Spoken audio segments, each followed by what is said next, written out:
what our goal is as entertainers is to be a mirror. What's good, Tubies? This video is just for my girls who are into pop culture and astrology, just something on the lighter side to take our minds off of everything that is going on right now. But there is definitely a message in it for my regulars, so stick around if you like. If you're new to my channel, my name is Claire, and this is a channel where we talk about bullying, which means it's time to talk about Taylor Swift. Yes, there is a connection. I've mentioned Taylor, specifically her lyrics, in many videos, but I actually was not a Swiftie until the end of 2018, when her Reputation concert film was released on Netflix, where it is no longer available. That was not some misogyny on my part. I just never followed her. Of course, I was aware of her, but I always thought that she was a country music star, and country music represents the only culture in the world for which I have no respect, and that is my own. I refuse to listen to it. When I saw Taylor's concert, I thought, wow, this woman is amazing. Let me take a closer look. I bought some of her albums. I didn't stream music at the time and started following her. Turns out Taylor Swift and I have the same Moon-Jupiter conjunction at 4 degrees in the 6th house, also in water. Other Moon-Jupiter celebrities include Whitney Houston, Meghan Markle, Ariana Grande, and of course Angelina Jolie, the only other celebrity I have followed closely. Taylor and I both have Chiron in the 7th house, and we were both born on the 13th for what it's worth. Her mother went to my high school's rival and my mother's alma mater. Other than that, we have absolutely nothing in common. I can't really relate to any of Taylor's themes in her life or in her work. I just like her music. I can definitely relate to being bullied. Again, that's what my channel is about. I do not relate to Taylor's response to being bullied. So why am I making this video now? First, every word of this video is alleged for entertainment purposes only. And let's get into it. In case you missed it, last fall Taylor released her 12th studio album, The Life of a Showgirl, and the backlash was, well, swift. Her album, though it eventually did well, reportedly saw a 92% drop in sales in the second week. Her social media numbers declined dramatically, and online commentary criticizing her was and continues to be widespread and severe, including right here on this platform. And as per usual, almost all of it completely missed the mark. So I would like to weigh in. I want to start by saying that if you think you don't like Taylor Swift, you probably have never sat down and just listened to her body of work. In 20 years, Taylor has released almost 250 songs on 12 albums across 4 different genres. So there's something for everyone. The variety is intentional. Taylor has a career-long history of pivoting in order to expand her audience, part of her history of course correcting in response to feedback, which I will talk more about. Regardless of what you may think of her at the moment, her talent is undeniable. She has solidified her legacy in the firmament as one of the greatest singer-songwriters in American music history, right up there with Dylan and Springsteen. English professors are right. Her lyrics do stand alone as poetry in and of themselves. Bob Dylan has his own page on the Poetry Foundation website, and someday so will Taylor. Dancing phantoms on the terrace, are they secondhand embarrassed? Girl, not to give myself any flowers, I think my own writing is pretty good, but even I cannot pull that off, let alone sing it. I can't even sing Happy Birthday. If you're not familiar with Taylor's music, you at least know who she is. She is, after all, the most famous woman in the world after the Queen died. The collective obsession with Taylor is off the charts, no pun intended, and probably baffling to people who do not listen to her music. So let's break this down. Why are so many people, including me, so obsessed with Taylor Swift? Several reasons. Number one, she's beautiful. Taylor is a Venus first houser. I could give you a list as long as my arm of celebrities with first house Venuses. That is their calling card. People obsess over physically attractive people, and I have a video on that. Also, like Angelina, regardless of what you may think of her, Taylor does what we should all be doing, and that is live a very rich, full life. And by rich, no, I'm not talking about her billions. More on that in a minute. I mean that she is the consummate extrovert and workaholic who is always doing something. She keeps busy. Her ruling planet may be Jupiter. Her astrology has not been confirmed. More on that in a minute. But at the very least, she is a Sagittarian ruled by Jupiter, the planet of multiplicity and expansion. Taylor's whole life is a lot of fame, a lot of money, a lot of properties, a lot of albums, a lot of songs, a lot of awards, a lot of partners, a lot of friends, a lot of cats. It's just a lot.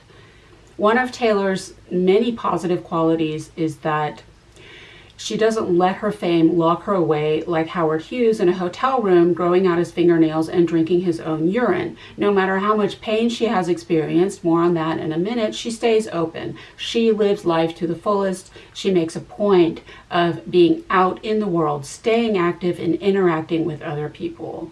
And unfortunately, with some of those interactions comes conflict. Throughout her most formative years, her teens and 20s, there was a lot going on. Some good and some not so good. When she is not releasing music at an exhausting pace, Taylor is almost always involved in some kind of drama right now, either by her own doing or not. And she's aware of it. I swear I don't love the drama, it loves me. The rain is always going to come when you're standing with me, the albatross. And that rich, full life is inextricably intertwined, one of Taylor's favorite words, with her art, which is almost exclusively self-referential. People say that an artist's life should be separated from her work, but Taylor makes that impossible. Taylor has said that she will never reveal who her songs are about. The greatest of luxuries is your secrets, because she says that secrets make her feel empowered, and she wants power. Taylor has Mars in Scorpio. Mars in Scorpio, I want power. Sun is I am, Moon is I need, Mercury I think, Venus I love, but Mars is I want. And Scorpio is ruled by Pluto, power. Taylor totally wants people to figure out who her lyrics are about. She is a master at audience engagement, and that is a huge part of her brand's success. She is the first real social media star. She has for about 20 years enticed her fans by luring them in with her famous Easter eggs, clues in liner notes, videos, awards show speeches, interviews, and physical appearances. When she was younger and lonely, presumably without much of a social life, she admittedly sat at home, got online, and interacted with her fans on social media, part of her love of the internet, which I'll talk more about later. She eventually invited some of them into her home. It has gotten to the point that whenever people think of the word parasocial, the first thing they think of is Taylor Swift. I just looked up the word parasocial in Merriam-Webster. The first example, Taylor Swift. The Taylor Swift brand is like a choose-your-own-adventure game for her fans. When they obsessively decode her lyrics and all of her Easter eggs, they feel as though they are participating in not only her art, but also her life. They also think they have some influence over her, and to a certain extent they do. They were effectively able to impeach one of her boyfriends that The Onion called her weird little racist guy, and they lampooned her for diminishing Lana Del Rey's contribution to Snow on the Beach, so she re-recorded it, and so on. Also, a huge part of the Taylor Swift mystique, I think, was a paradox in her personal narrative. Most, but not all, of Taylor's songs are about love. She seems to have limerence, an obsession with love for love's sake, and yet for almost 20 years, the one thing that she appeared to want the most always seemed to elude her.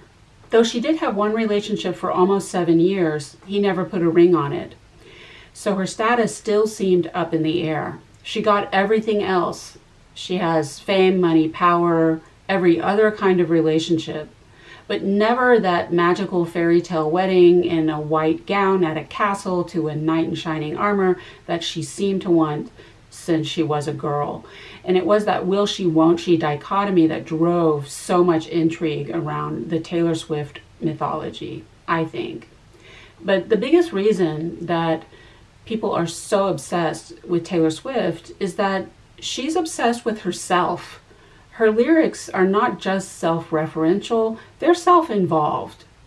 Taylor is big because she wants to be. Lana Del Rey said as much. Taylor wants money, she wants fame, she wants power, and she gets those things. That is the Taylor Swift mirror. and her celebrity stock is plummeting for the same reason. So why the backlash? One argument I read is that when Showgirl was released, Taylor was on a Mars return. Taylor has Mars in the 11th house, the house of friendship and the public.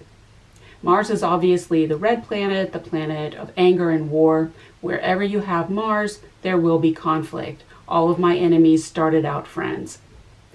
Taylor is a naturally polarizing figure. People love her or hate her.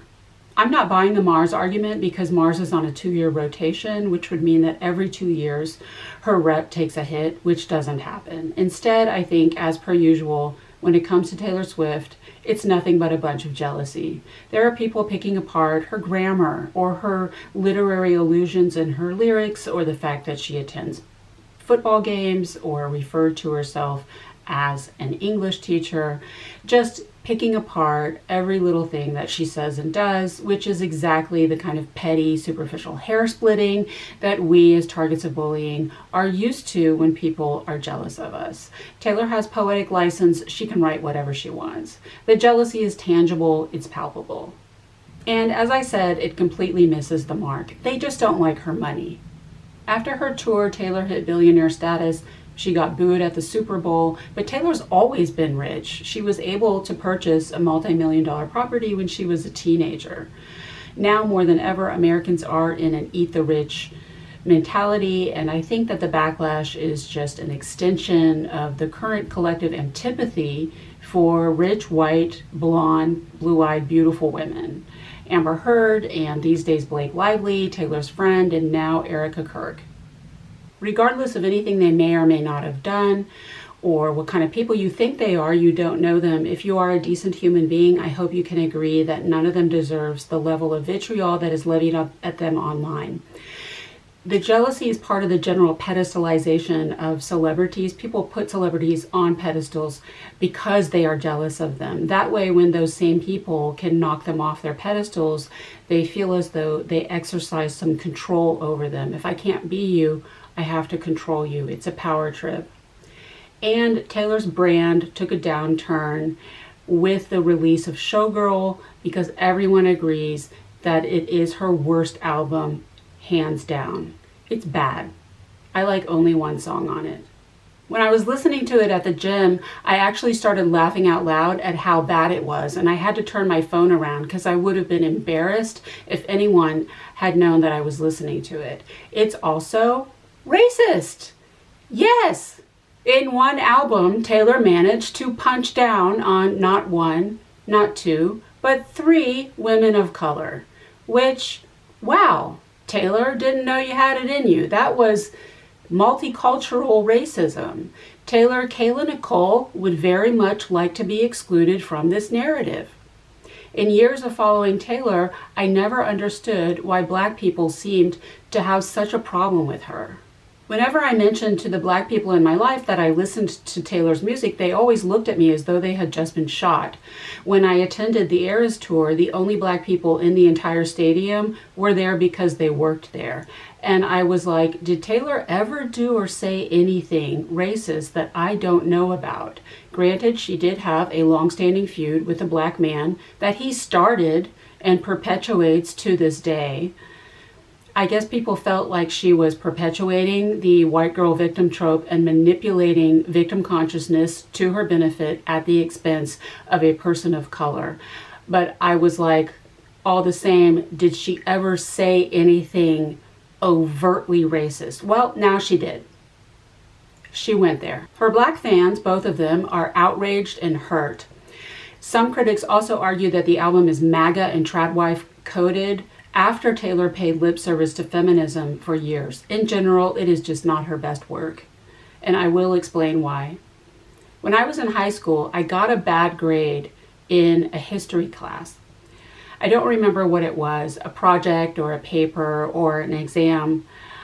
I do remember speaking to my teacher about it. I was upset because I was used to straight A's in the humanities. I didn't give a fuck about STEM. And I said to my teacher that compared to my peers' work, my work was still pretty good. For some reason, I had seen my classmates' work. I don't know why. I guess at that time I was still doing comparisons. And I'll never forget, he said to me, "This is true, but I know you can do better."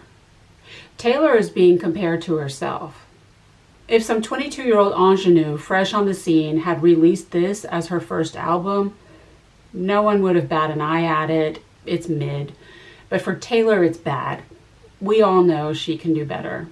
Another reason for the backlash, I think, is that about a month before the album's release, a huge part of the Taylor Swift mystique was finally shattered.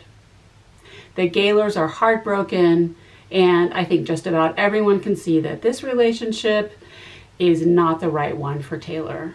More on that in a minute.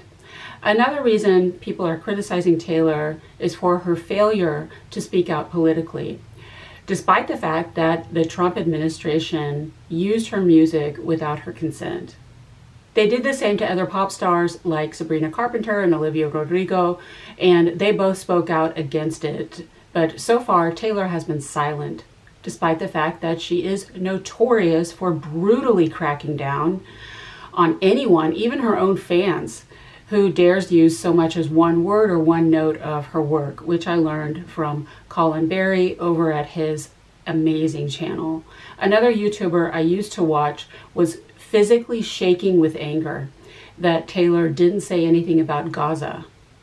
Then that same YouTuber got angry again when Taylor endorsed Harris, because that YouTuber is a MAGA apologist. She said that Taylor was telling people how to vote. Taylor has never done anything of the sort. If you're so smart, then why don't you think for yourself? Don't let her tell you how to think or what to do. But when it comes to politics, Taylor can't win. People want her to speak out only if they agree with her. If they don't agree with her, they want her to shut up. Taylor is a United States citizen with the right to vote. For now. Don't be surprised. And the right to free speech. Also for now. She can post whatever she wants. Look, I'm an old school FDR Democrat. I have been for over 30 years. Yes, I really am that old. I have never voted Republican. Thank God. Y'all know how I feel about La Naranja Gorda. But on this point, I disagree with Taylor's detractors because I don't think Taylor or any artist has any political obligation. The artist humanitarian tradition goes back hundreds of years. It's nothing new. Artists have historically always cared about social justice causes. Artists are empathetic people. They can't do what they do without empathy. They are averse to suffering. However, aligning ourselves with celebrities was a colossal mistake on the part of the Democratic Party. We really shot ourselves in the foot with that one. One of the reasons that so many people have turned away from the Democratic Party in droves is that people have come to equate the left with rich, white, Ivy League educated, morally superior coastal elites. They think we're condescending. They think that we look down on them. And it is the left's affiliation with the entertainment industry in part that did that. When MAGA Republicans think of liberals, they think of Holly Weird, which could not be further from what the Democratic Party is supposed to represent, and that is the working class. We are the party of the donkey. We are the party of labor. I have a 6th house stellium. That's why I do what I do. I care about labor. I care about the physical and psychological safety of people who work. I care about the millions of immigrants and the mostly black and brown backs who literally built the entire country, including the White House. The Democratic Party is the party that avenges the 146 victims of the Triangle Shirtwaist Factory fire. We are not the party of rich white billionaires who pay $75,000 for a ticket to the Met Gala so they can pose for a picture on the red carpet. I understand why we did it. The Democratic Party courted celebrities because we needed the money. If you're outside the United States and you want to understand what the hell is going on, there's too goddamn much money in American politics. Donald Trump has misused the office of the presidency to enrich himself and his family members by billions of dollars. I feel like people turning to celebrities for political representation is an extension of the culture wars and identity politics that have sickened American society, and that is an extension of the decline in education all across the board. Back in the day, people voted on taxation and the stock market. That was pretty much it. Now people are motivated almost exclusively by black and white emotional issues. They're too uneducated to get their heads around tax law. Transportation isn't sexy. People are looking for inspiration in their politics. And they're turning to celebrities because that's what they feel when they sit in a stadium for 3 hours with tens of thousands of other people. They feel inspired and they feel a sense of connection and community. But politics, while it is about community, is not about inspiration. It's about doing the real hard work of implementing policies and programs that benefit the greatest number of living things possible. Your representatives do not have to inspire you. They just have to represent you. And people dragging Taylor right now for not speaking out seem to overlook the fact that her voice changes nothing. She endorsed Harris. Didn't move the needle. We are so polarized in this country, what's left of it, and so deeply entrenched in our respective ideological camps that no celebrity's input is going to change a damn thing at this point. If you want representation, instead of blowing hundreds of dollars on album variants and tens of thousands of dollars on concert tickets, put your time and your energy into supporting leaders like Gavin Newsom and Mayor Fry, who have been forced to grow a spine and stand up to bullies. Some of you may be right. It is possible that Taylor straight up doesn't give a fuck. She may be so privileged and divorced from reality that she just doesn't care about American citizens being summarily executed in broad daylight in the middle of the street by Trump's Gestapo. It doesn't matter. If the Democrats ever take power again, and it is entirely possible that Donald Trump may destroy the democratic process and we will all be living under a military dictatorship in a banana republic. Don't be surprised. But if we ever have elections again, I don't want to see any celebrities on our stages.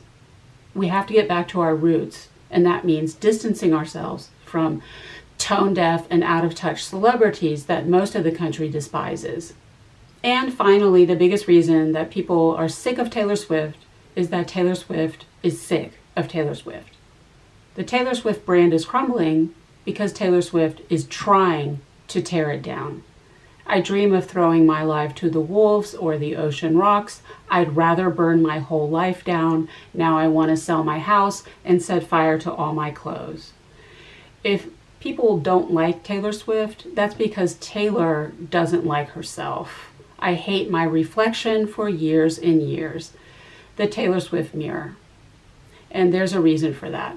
If we have her astrology right, Taylor is also a first house Neptune. She has Neptune sitting on her ascendant. That's the Marilyn Monroe placement, and that's one of the reasons that Taylor is so astonishingly prolific. Neptune rules art and creativity. There's nothing that Taylor needs to do to be creative. She doesn't have to get into the zone. She just is creative all the time. The creative spigot is always in the on position. But Neptune is the god of the ocean, which is water. And in astrology, people project onto water on the ascendant because water reflects. It's a mirror. The reason that so much of the Taylor Swift criticism misses the mark is that it's not valid criticism. It's just a projection. Just as people projected onto Marilyn, people project onto Taylor whatever the fuck they want. She is what anyone wants her to be. To the Swifties, she's the all-American girl next door, Miss Americana, an awkward, cringe, dorky nerd with no chill, who craves love and acceptance. She likes baking and cats. To English professors and students who study her life and lyrics, she's a poet. To her haters, she's a greedy capitalist and an unethical billionaire. To her ops in the industry, she's a vindictive, vengeful bully and mean girl who's obsessed with power, karma, and revenge.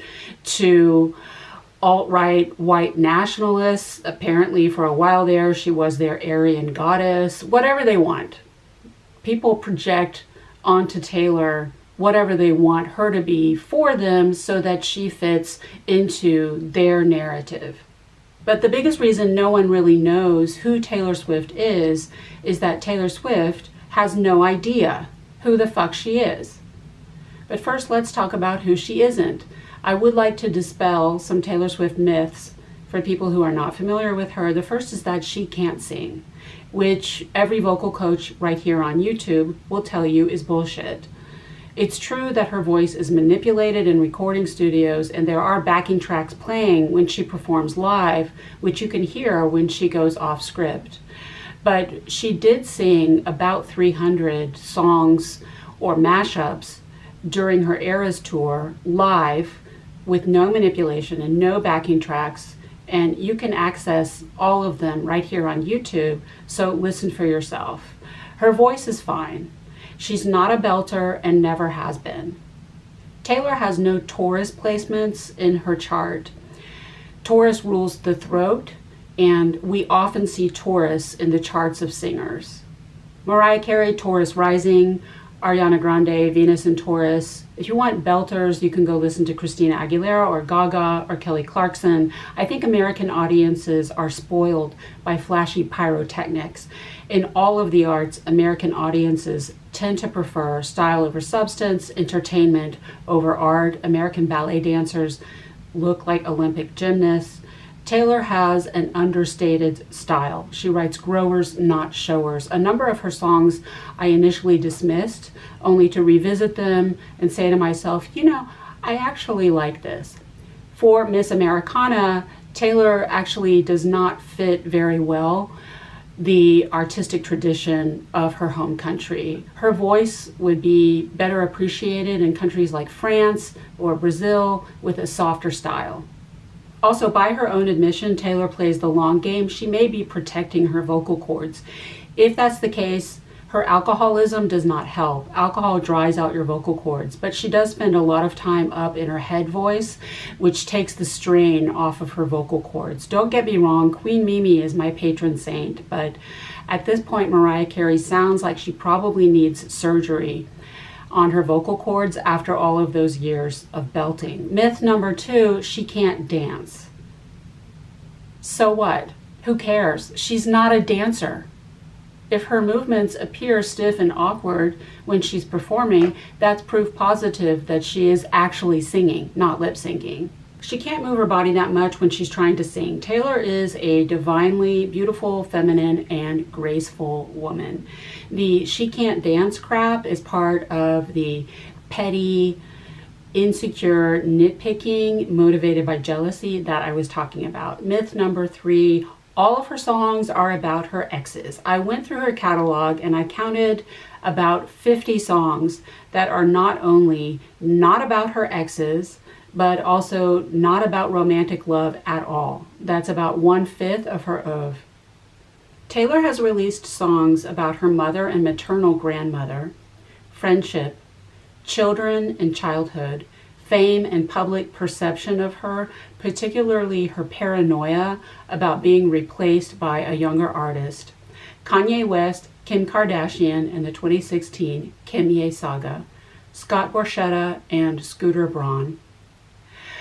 Addiction, a historical figure, geographic locations, existential themes, particularly about underdogs beating the odds, and clapbacks against critics, bullies, and people she perceives as stepping to her. She even released a song about the pandemic and World War II.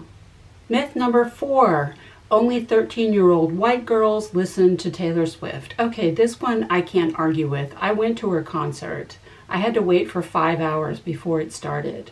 And I come from a city that advertises itself as the most diverse city in America. Like I said, The only people of color in the entire stadium were there because they worked there.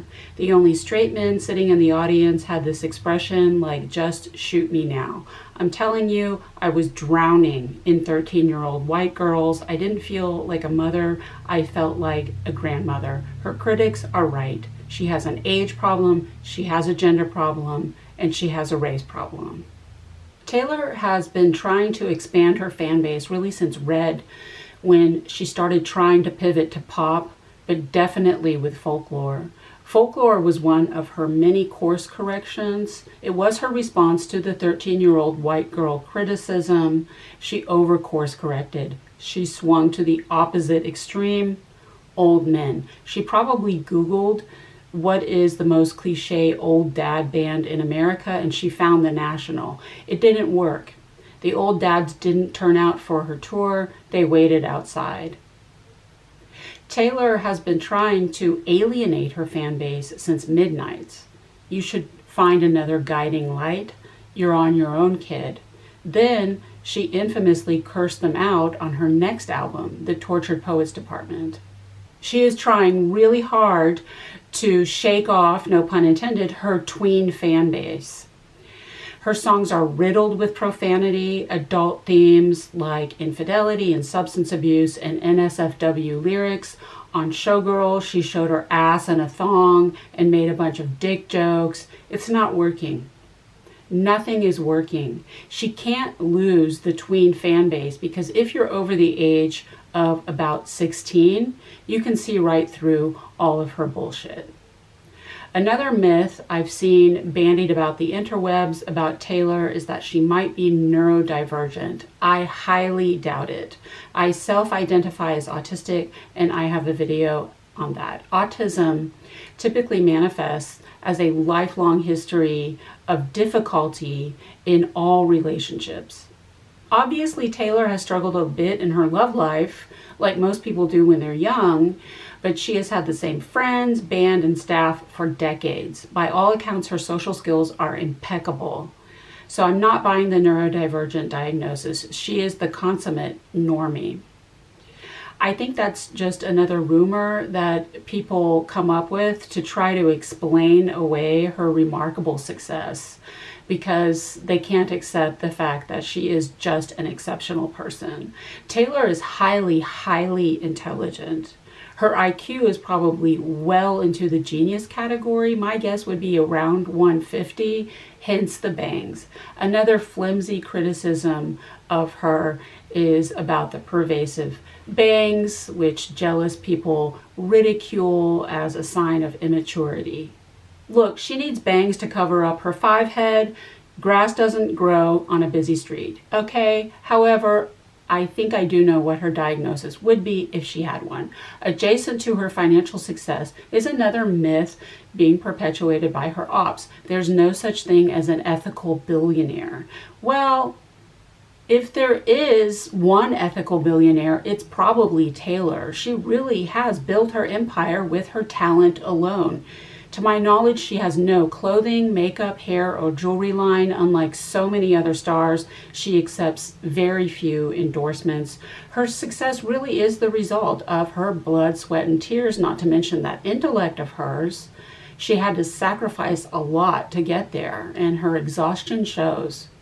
We can argue about her capitalistic greed, fleecing her fans with album variants, but look, no one's twisting their arm or putting a gun to their heads.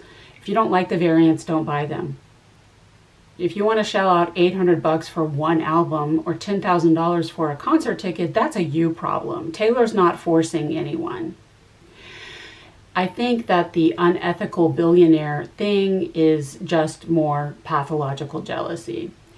And the final myth about Taylor Swift is that she is a Scorpio rising, which has been artfully debunked by my personal idol, Chris Brennan of the Astrology Podcast.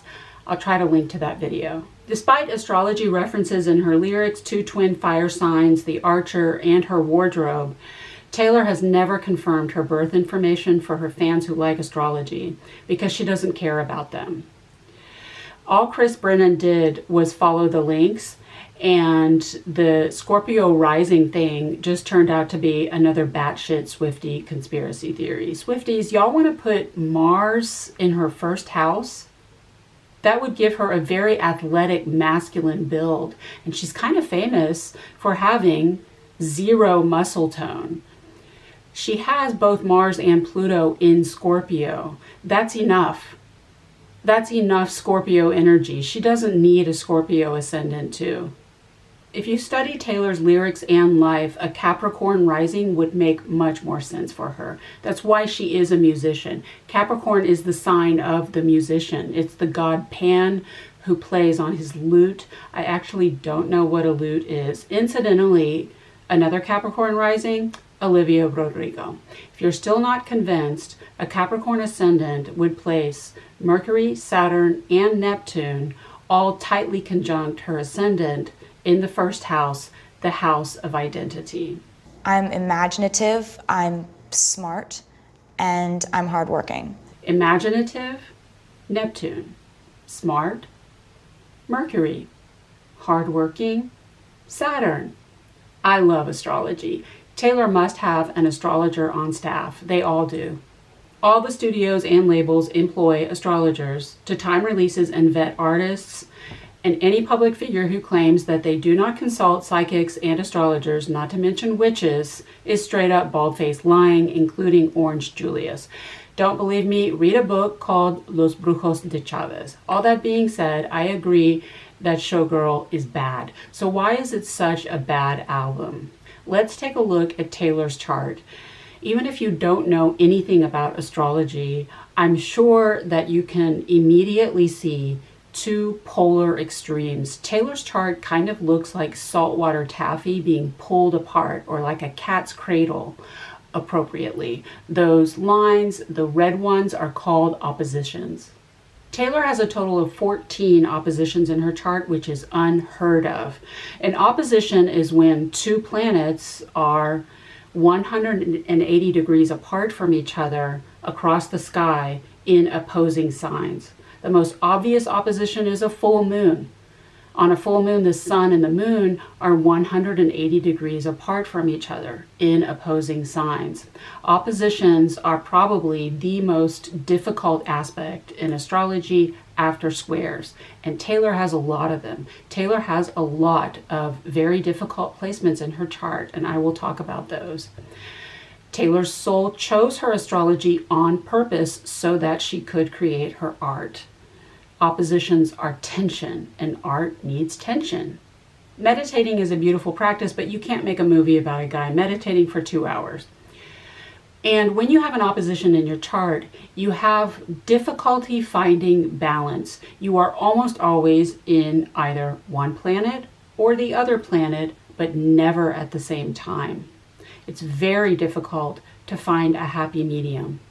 On one side of her chart, Taylor has that Moon-Jupiter conjunction that I mentioned, with her Chiron not conjunct, so it's not a stellium, but still in the same sign.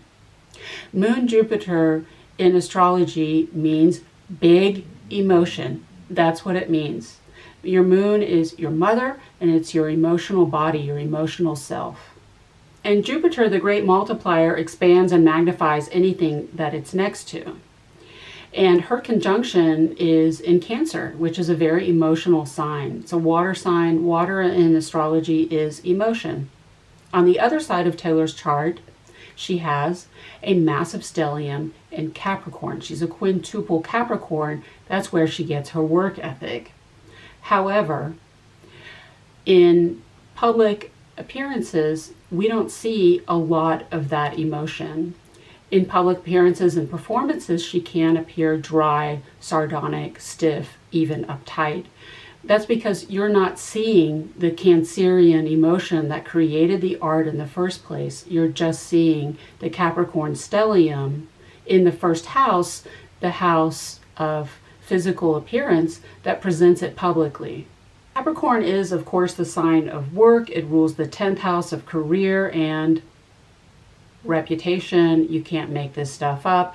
And Taylor has her Saturn, the ruler of Capricorn and her ruling planet, sitting domicile in the first house on her ascendant, along with her Mercury and her Neptune. This is precision. Taylor is known for very precise movements with her hands and arms when she's singing. At home in private, I'm sure it's a completely different story. Like I said, I have the same 4-degree conjunction in the same house, also in water. And mine is in Pisces, which is even more emotional, but I got my Venus in there to sweeten things up a bit. So I speak from experience when I say it is not easy to survive with this much emotion, especially in a misogynistic patriarchy where all things heteronormatively feminine emotions have to be devalued in order to preserve the social hierarchy. Fuck your feelings. Walking around with this much emotion can be uncomfortable and exhausting. It can make you want to avoid your emotions or numb them.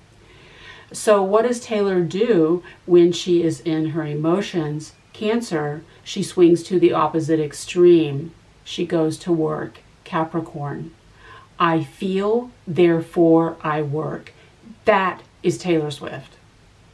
And that is one of the reasons she is so astonishingly prolific. And that's why she course corrects. Taylor has a very long history of swinging to the complete opposite extreme in response to negative feedback, and she knows it. She said as much in her speech at the 2019 Billboard Awards. When she started out, she was criticized for her voice, so by her own admission, she did years of daily vocal training. She was accused of not writing her own work on Fearless, so she was the sole writer on her next album, Speak Now. She was bullied relentlessly for dating in her teens and early 20s, so she was celibate for 2 years. Her album Red didn't win at the Grammys because critics said it was not cohesive, so by her own admission, she immediately went to work on her most cohesive album at the time, 1989. Her rep took a hit in 2016, so she went so big and so hard for so long because she wanted to make sure that that never happened to her again. She wanted to make sure that she is too big to fail, and so on. Ain't enough time in even this video for me to list all the times that Taylor has pivoted to the opposite extreme in response to negative feedback. That Cancer conjunction makes her a very sensitive soul. Cancer and Pisces are the two most sensitive signs. And Taylor has Venus in Aquarius. Your Venus is your heart. And Aquarius is the middle winter sign. In the dead of winter, my cold, cold heart. And Aquarius rules friendship. Your Venus tells me your ideal partner. So Taylor would do best with a partner who feels more like a friend than a lover. Bring me a best friend who I think is hot. Your Venus also tells me what you love, what you find beautiful, and what you like to beautify. Taylor loves her friends. Specifically, she loves beautiful friends.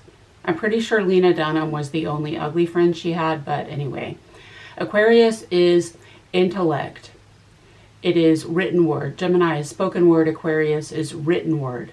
And Aquarius is the teacher of the zodiac. It's one of two teachers, the other being Sagittarius, where Taylor has her sun. Sagittarius, ruled by Jupiter, is higher mind, academia. Taylor really is a teacher. And Aquarius, ruled by Uranus, governs technology. In other words, the internet. Taylor also loves the internet. By her own admission, she's online a lot. I've seen it. I've seen all of it. So, hi Taylor. She's very sensitive to all the stuff that she sees about herself on the internet. So she course corrects. She goes to work to get out of those intense emotions. If Taylor simply got offline and stuck to making music, her mental health would greatly benefit. When Tortured Poets was released, it also got bad reviews. The New York Times called it a dud. That's how I feel about a lot of this album, Right. Which regrettably is pretty much a dud.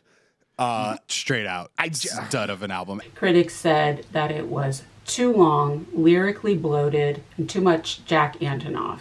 There were literal headlines calling for Taylor to stop working with Jack Antonoff. So what did Taylor do? By her own admission, pretty much the minute after Tortured Poets was released, she got right back into the studio and started working on another album. She didn't work with Jack Antonoff at all, Extreme. She made her shortest album, Extreme, and she dumbed down the juvenile lyrics to the level of K-pop Demon Hunters, Extreme. Also, when Tortured Poets, which was primarily about two of her exes, was released, she was already well into a new relationship. I think she felt like she owed Travis a love album, so she made him one. In other words, Showgirl, like a lot of her recent work, is cerebral, not emotional. She's an intellect. It's coming from her head, not her heart. It's strategic, which is apparently one of her favorite words. It's a course correction to people please the critics and her fiancé. In other words, Taylor lied. She said that she made Showgirl because she needed mental stimulation toward the end of the Eras tour, which is abject bullshit. And that is not the first or the last time that Taylor has lied about her intent. Also, this album is sloppy because it was rushed for several reasons.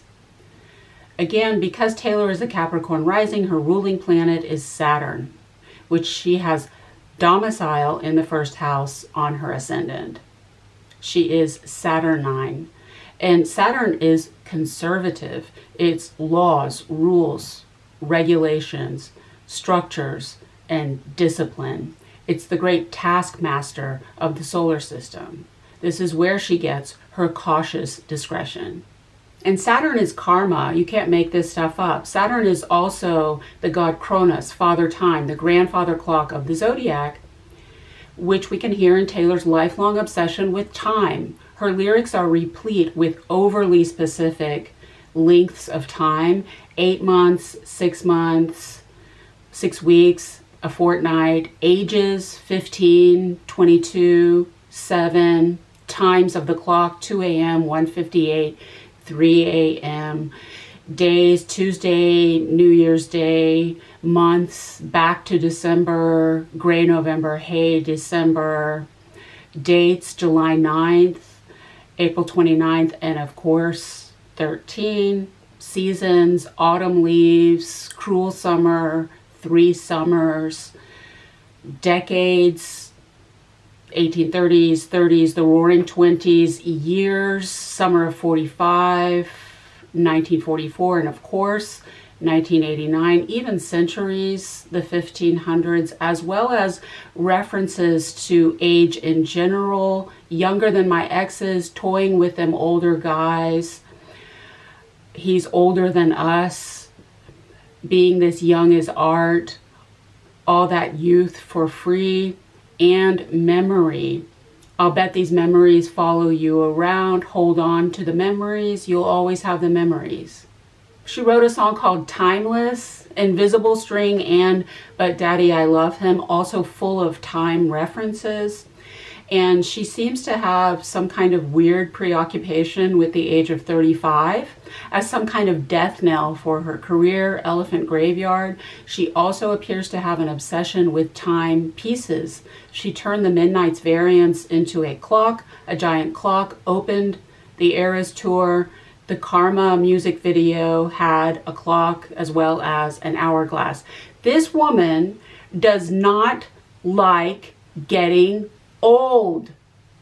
She is in a race against time. That first house Saturn makes Taylor feel old. She's probably just an old soul. It also makes her feel older than everyone around her, regardless of age. I'm not saying Taylor has issues with authority, but she might feel like she knows best. Also, according to Taylor, both of her parents have had cancer. Taylor has that Moon-Jupiter conjunction. Moon equals mother. I know Jupiter is the great benefic, but Jupiter multiplies. What else multiplies? When you watch the same-sex parent get sick, or even pass from Cancer, knowing that Cancer is genetic, it can really freak you the fuck out. It did for Angelina too.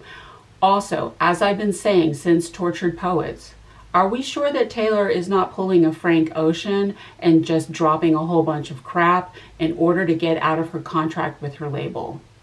She knows her fans will swallow wholesale whatever slop she spoon feeds them. At this point, Taylor Swift could release an album where all she does is burp the alphabet. Her fans would make it a #1 album. Rolling Stone would be like, instant classic, 5 stars, and it would sweep the Grammys.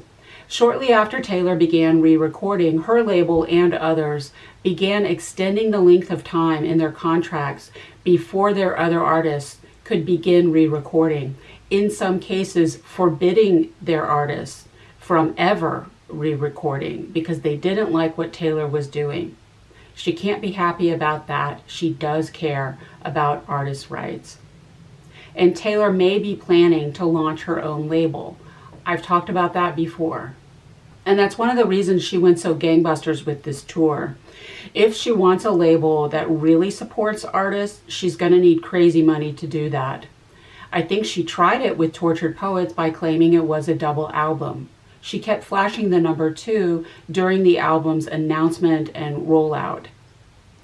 If Tortured Poets had been considered 2 albums, it presumably would have fulfilled her contract, which I assume is the standard 6 albums. Her label, presumably, didn't buy it, so she had to get right back into the studio and crank out more garbage. And that's another reason that Showgirl was so sloppy. Showgirl was also sloppy because of a lack of focus. Taylor has no Gemini placements in her chart.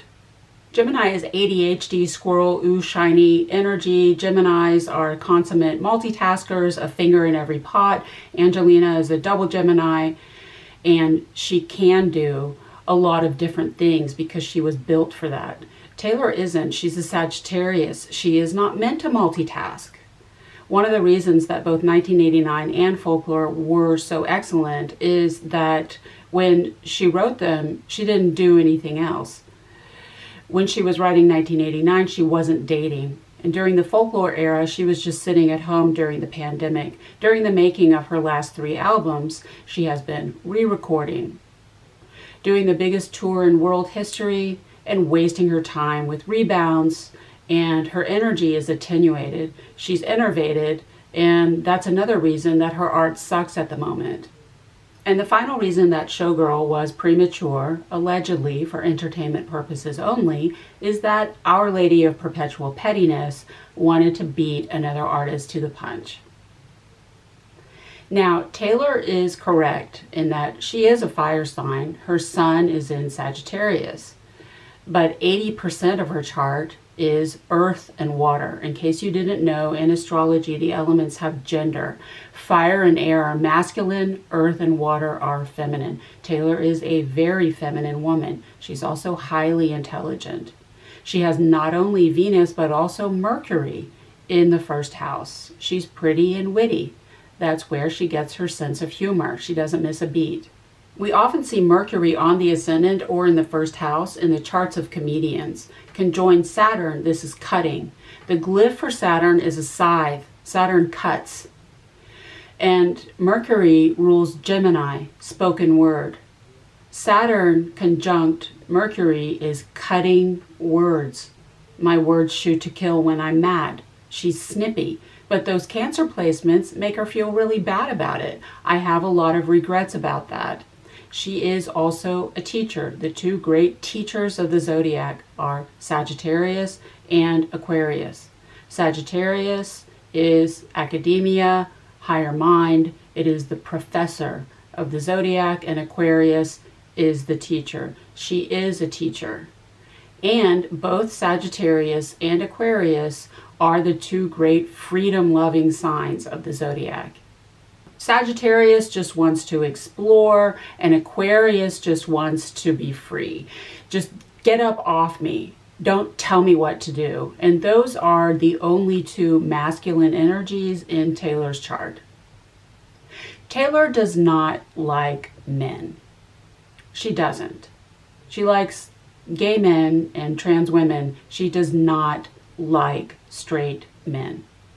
She tried to frame her whole master's debacle as two men trying to keep a woman down when it's not a gender issue.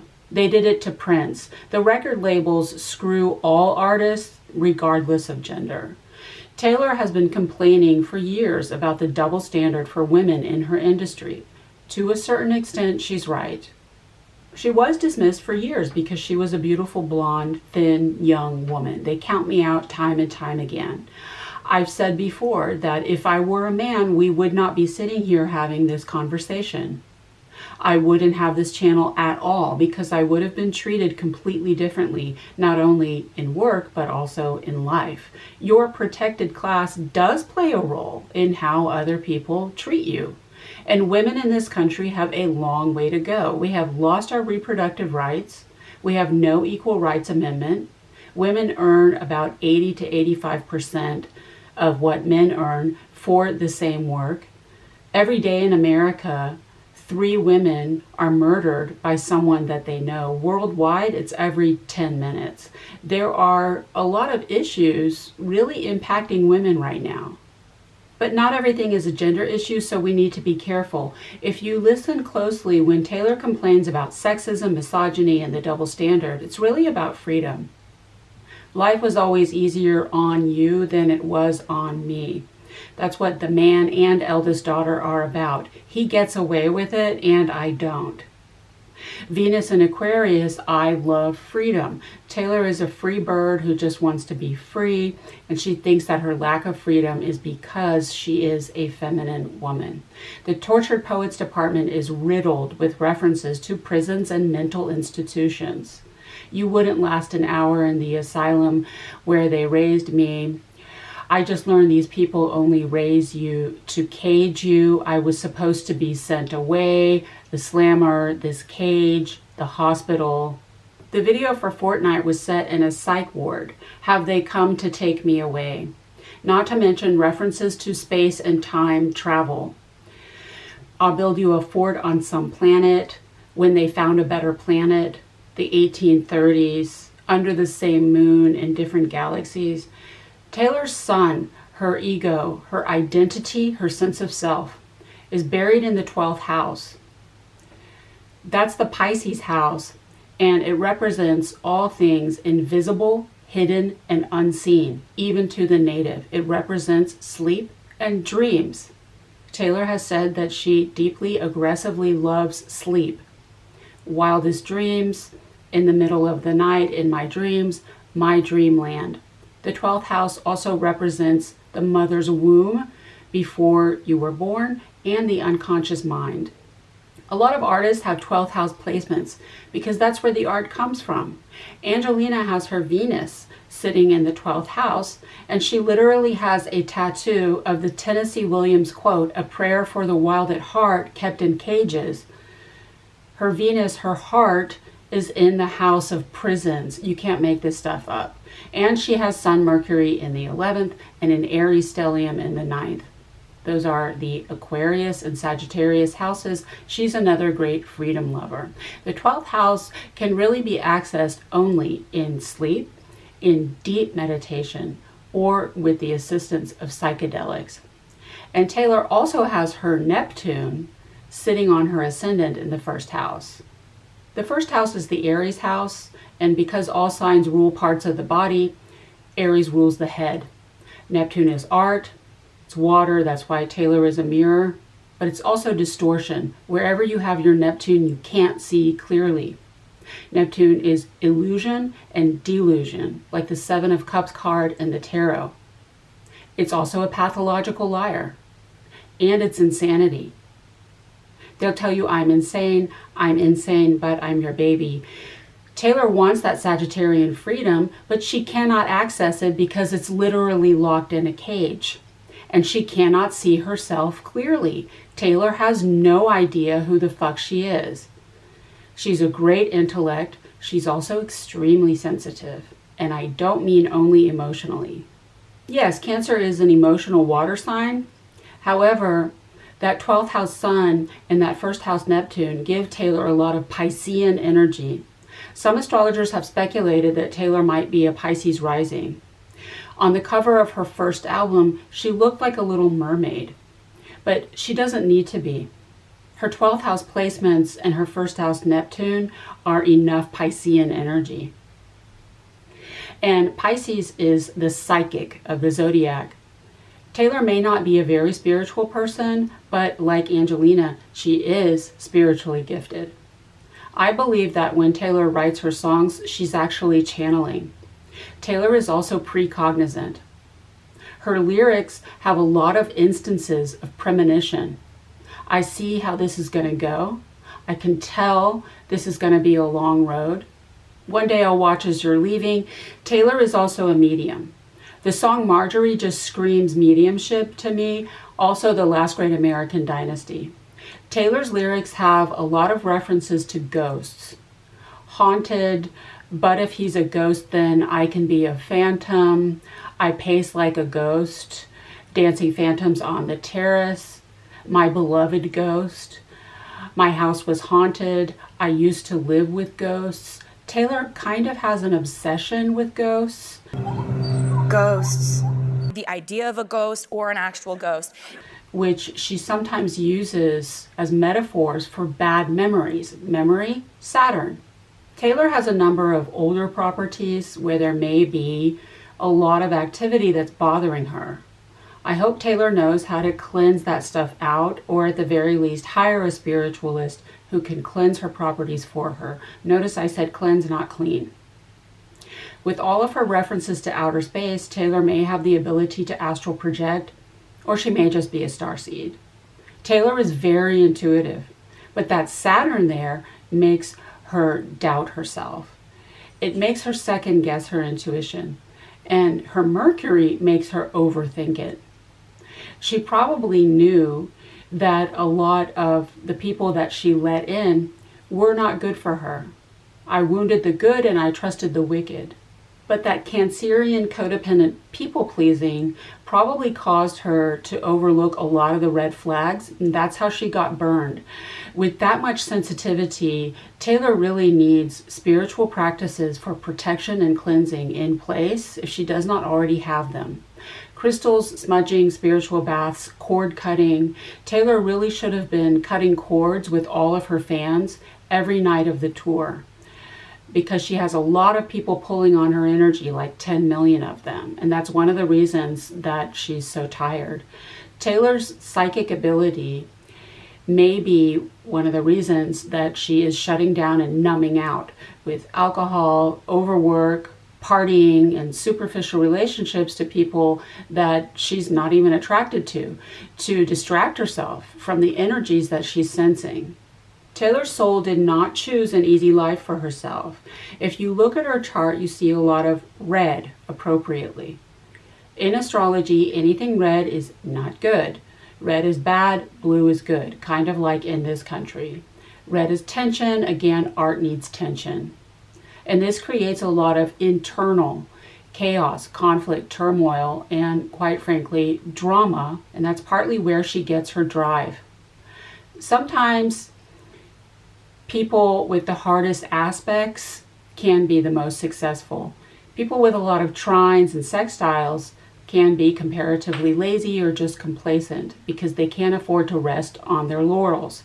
And Taylor has a first house Saturn, the worst malefic in the solar system, is sitting on her ascendant, and it's her ruling planet governing her whole life. Think of the one area in your life where you suffer the most. One thing after another, fucking situations, circumstances, that's her Saturn. Saturn in the first house is brutal. It is an excruciating existence. Opposite her Saturn, she has another malefic, Chiron, in the 7th house, the house of marriage and partnerships. And that's why she has had difficulty in her love life. I have the same placement. I had a string of flings just like she did.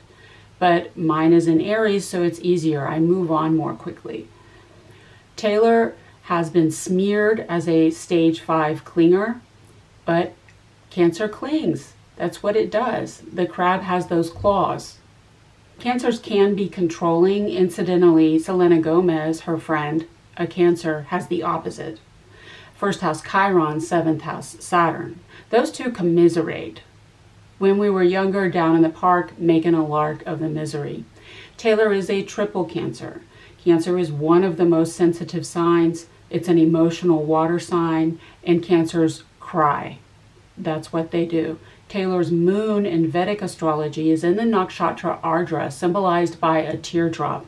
It's where I have my Saturn. Ardra is the nakshatra of deep sorrow that is transformational, the phoenix. It turns back to sad, so sad we paint the town blue. No other sadness in the world would do. Don't get sad, get even. Everything I touch gets sick with sadness. How much sad did you think I had? You don't get to tell me about sad. Yes, Taylor has that Sagittarius sun, but it's buried in the 12th house. And yes, her Jupiter is exalted in Cancer, but it's retrograde. This is a woman who has known Frida Kahlo levels of pain. When Taylor says she has cried 15 million tears, she is not lying.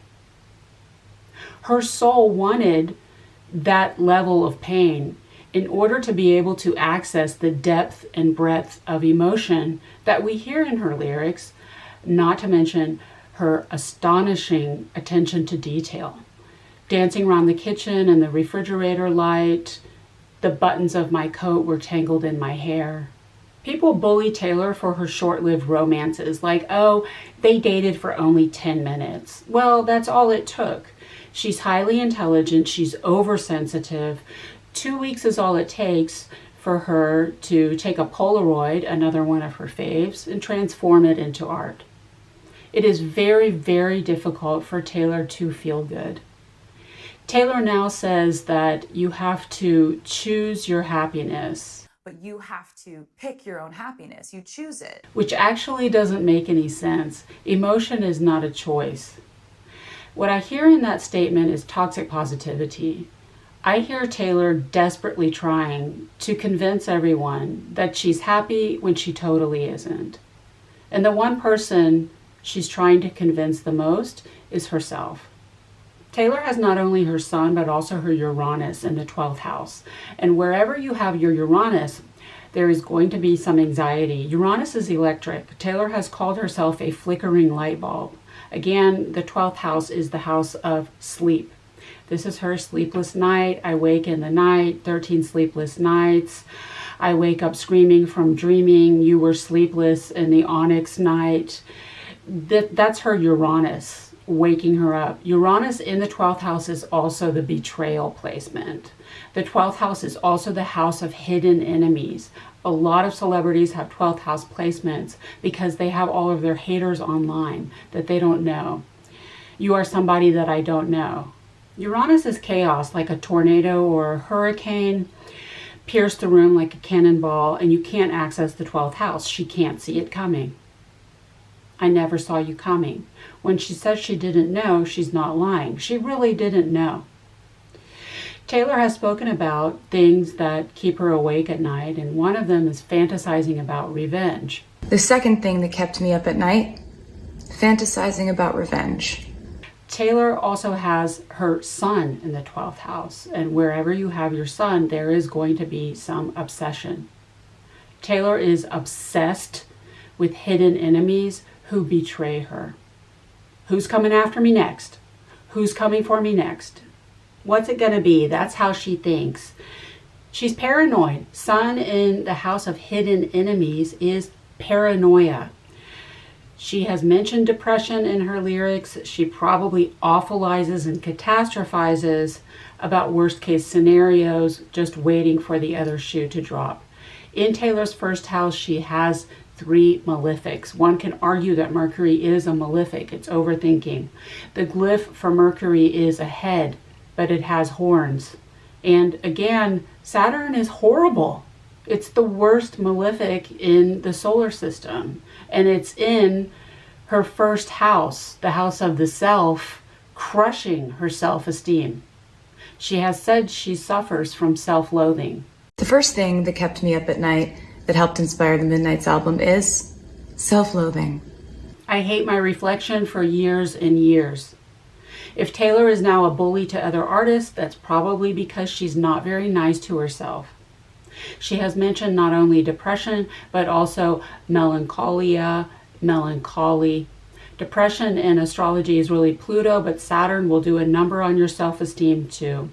And Taylor may be overcompensating for her low self-esteem with grandiosity. Her lyrics also reflect quite a bit of grandiosity. The one real thing you've ever known. Now all he thinks about is me. I'm the best thing at this party. I'm the one to beat. My bare hands paved their paths. All my lovers are forever in their minds. Now all pop stars do this. But when Taylor does it, it sounds like it's not tongue-in-cheek. It sounds like she really believes that she is the best any of her partners have ever had, and that they are all obsessed with her to this day. They're not. And it also sounds as though she really believes that she single-handedly revolutionized the music industry, and that all the artists that are younger than she is look up to her. I wonder how Aretha Franklin feels about Taylor's self-importance. And Neptune is also addiction, specifically liquid addiction. Again, Neptune in the first house is the Marilyn Monroe placement. In the past decade or so, Taylor has probably not released a song without an alcohol reference. And pretty much every time she's photographed, she has a drink in her hand. Her alcoholism replaced her eating disorder. That's a common pattern. And that's why we see the weight gain that often accompanies alcoholism. Jupiter in the sixth house can indicate a tendency to gain weight, but that moon in there could indicate digestive problems that are interfering with absorption. Wherever you have your moon, there's going to be some fluctuation because the moon has phases. And the sixth house is the house of physical health, especially digestion, because all human health originates in the gut. The gut is called the seat of emotion, and Taylor has the planet of emotion in an emotional sign right in the middle of it. Her emotions may be wreaking havoc on her digestive system and vice versa. When she says she had stomach flu, she's not lying. This could be IBS. Frankly, with this chart, I'm surprised that Taylor is able to travel and perform as much as she does. Moon in the sixth house means physical and mental health are one and the same for her. If Taylor feels as though she may struggle with some kind of mood disorder, she could really benefit from consulting a functional medicine physician who can stabilize her digestive system. Long story short, do not be jealous of Taylor. Her soul did not choose an easy life. I would like to remind all of the haters dragging Taylor right now that Miss Mama's done been through some things. People seem to forget that Taylor Swift is a victim of sexual assault. She was not only attacked in broad daylight, she was then sued by the man who attacked her. That is horrific. I cannot imagine going through something like that. I would not wish that on my worst enemy. That's probably the only major life experience that we know about that Taylor has not written a song about. She was also bullied. She was bullied by mean girls. I absolutely believe that Katy Perry bullied her. She apologized for it. It was never about the backup dancers. Katy Perry is not a triple Scorpio, she's a sextuple Scorpio. She has 5 planets in Scorpio piled on top of a Scorpio ascendant. Does that sound like a nice person to you? Unevolved Scorpio is intensely jealous and super passive aggressive about it. Katy Perry was jealous of Taylor. Taylor is infinitely more talented than Katy is. I'm not even sure Katy writes her own songs. She sold her catalog. Taylor has more support from her own parents than Katy had, and there was a man in between them. I could totally see Katy going up to Taylor at awards shows and getting her claws in that manipulative mean girl way that we're all familiar with as targets of bullying. I'm sorry, I'm not a Katy cat at all. She continues to work with Dr. Luke after everything that he did. She had the audacity to release a women's empowerment anthem produced by him. She basically sexually assaulted an American Idol contestant. Maybe she's changed, but when she was younger, I could totally see her being jealous of a younger woman. Granted, Taylor alluding to who Bad Blood was about was tacky. She should have just released an awesome song and a kick-ass video and left it at that. That's my favorite video of hers. Side note, why does she no longer work with Joseph Kahn, another Houston native? Was that part of the Masters deal? Because her own direction sucks. She has not made a good video since Reputation. She was also bullied by Nikki. Yes, she was. That tweet by Nikki was totally about Taylor.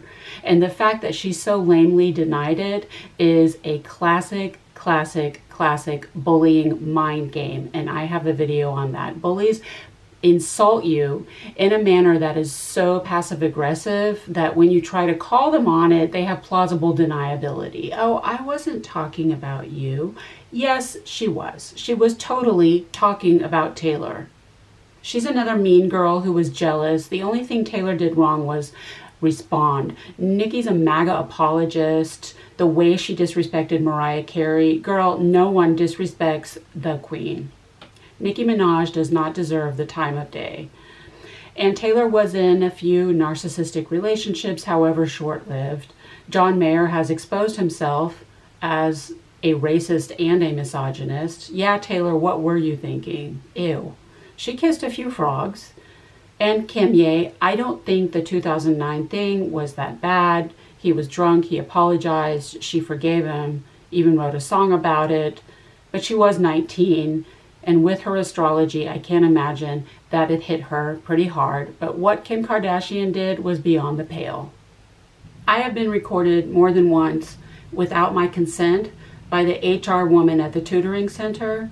And though words are my thing too, Taylor, I have no words to describe how violating that feels, and I didn't have that shit plastered all over the internet. At the time, Taylor was a young woman who had already been violated. If I had Taylor's resources, I probably would have done to that woman what Taylor's team did to Kim Kardashian, allegedly for entertainment purposes only. If you know, you know. She told you that she did something, and then in the video, she showed you what she did.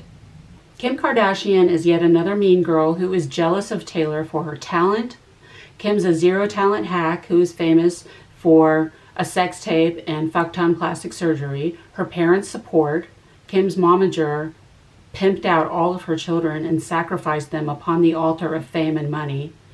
And because Kim's husband at the time, to this day, has some kind of creepy sexual obsession with Taylor that is just disturbing at this point. Granted, Taylor could have handled the situation differently because she did lie. She made a big stink at the Grammys about people taking credit for her fame when she had already signed off on that lyric. And no, you're not going to turn around and make it all about the B word, Taylor. It would have been much better if Taylor had just told the truth. She was walking on eggshells around someone who, by his own admission, is mentally ill, who has demonstrated that he is emotionally volatile and abusive. She was people-pleasing. In the extended conversation, she sounds as though she's trying to negotiate a hostage situation. She was 26 years old. Her prefrontal cortex had probably not finished developing yet. She was at the worst phase of her eating disorder. She was hangry. If Taylor had simply told the truth, then everyone would have forgotten about the incident. That way, 8 years and 8 songs later, we wouldn't have to keep hearing about this shit. Then came Taylor's Saturn return. The Masters sale was announced when Taylor was exactly 29 and a half years old. You can't make this stuff up. Now, Taylor is not lying in this situation, but she's not telling the whole truth either. When she says she didn't know about the sale, she didn't know. Scott Borchetta deliberately sold her masters to someone that he knew that she did not like to get his revenge on her for leaving his label, because he's a petty ass little bitch. Did Taylor learn her pettiness by working with him? However, I have questions. Taylor has accused Braun of bullying without ever specifying exactly what it is he did that made her dislike him so much in the first place. I get that he probably wanted to manage her so that he could control her work and her money. I also get that he is a narcissistic D-bag that no one can stand working with. But what did he do before the sale that was so bad? Because she was not upset that her masters were sold. She was upset that they were sold specifically to him because she already did not like him. The fact that she went nuclear on his ass has never made sense to me. Don't get me wrong, she lost her life's work. That again is horrific.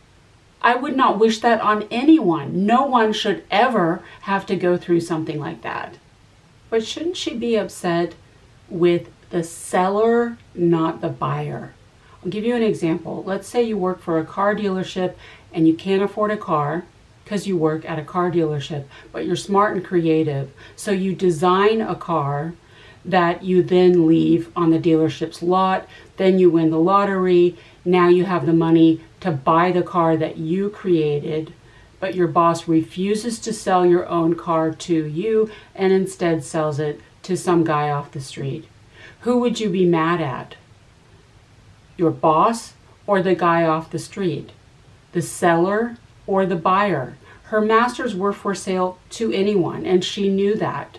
Anyone could have bought them. Elon Musk could have bought her masters. Vladimir Putin could have bought her masters. The Sultan of Brunei could have bought her masters. Would she have destroyed their lives too? Borchetta is the one who never let her own work in the first place. And what kind of crap policy is that? Is that industry standard? Money is money. If Taylor had the money for her masters, why not sell to the original artist? What difference does it make?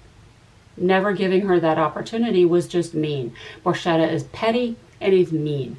But she's written only a handful of songs about him, and they're not that bad. The worst she does is call him greedy. In her songs about Scooter Braun, she literally threatens murder. She brags about destroying not only his career, but also his entire life in a song that she sang live almost 150 times. But she's left Borchetta, who is the one who screwed her out of the deal in the first place, relatively unscathed. Is Taylor afraid of Borchetta? Does he have something on her? Whenever I try to raise this issue online, I get dragged by the Swifties because they are in a cult and not capable of thinking critically or having an intelligent discussion. If you are, I'm opening the floor because the math ain't mathin' for me.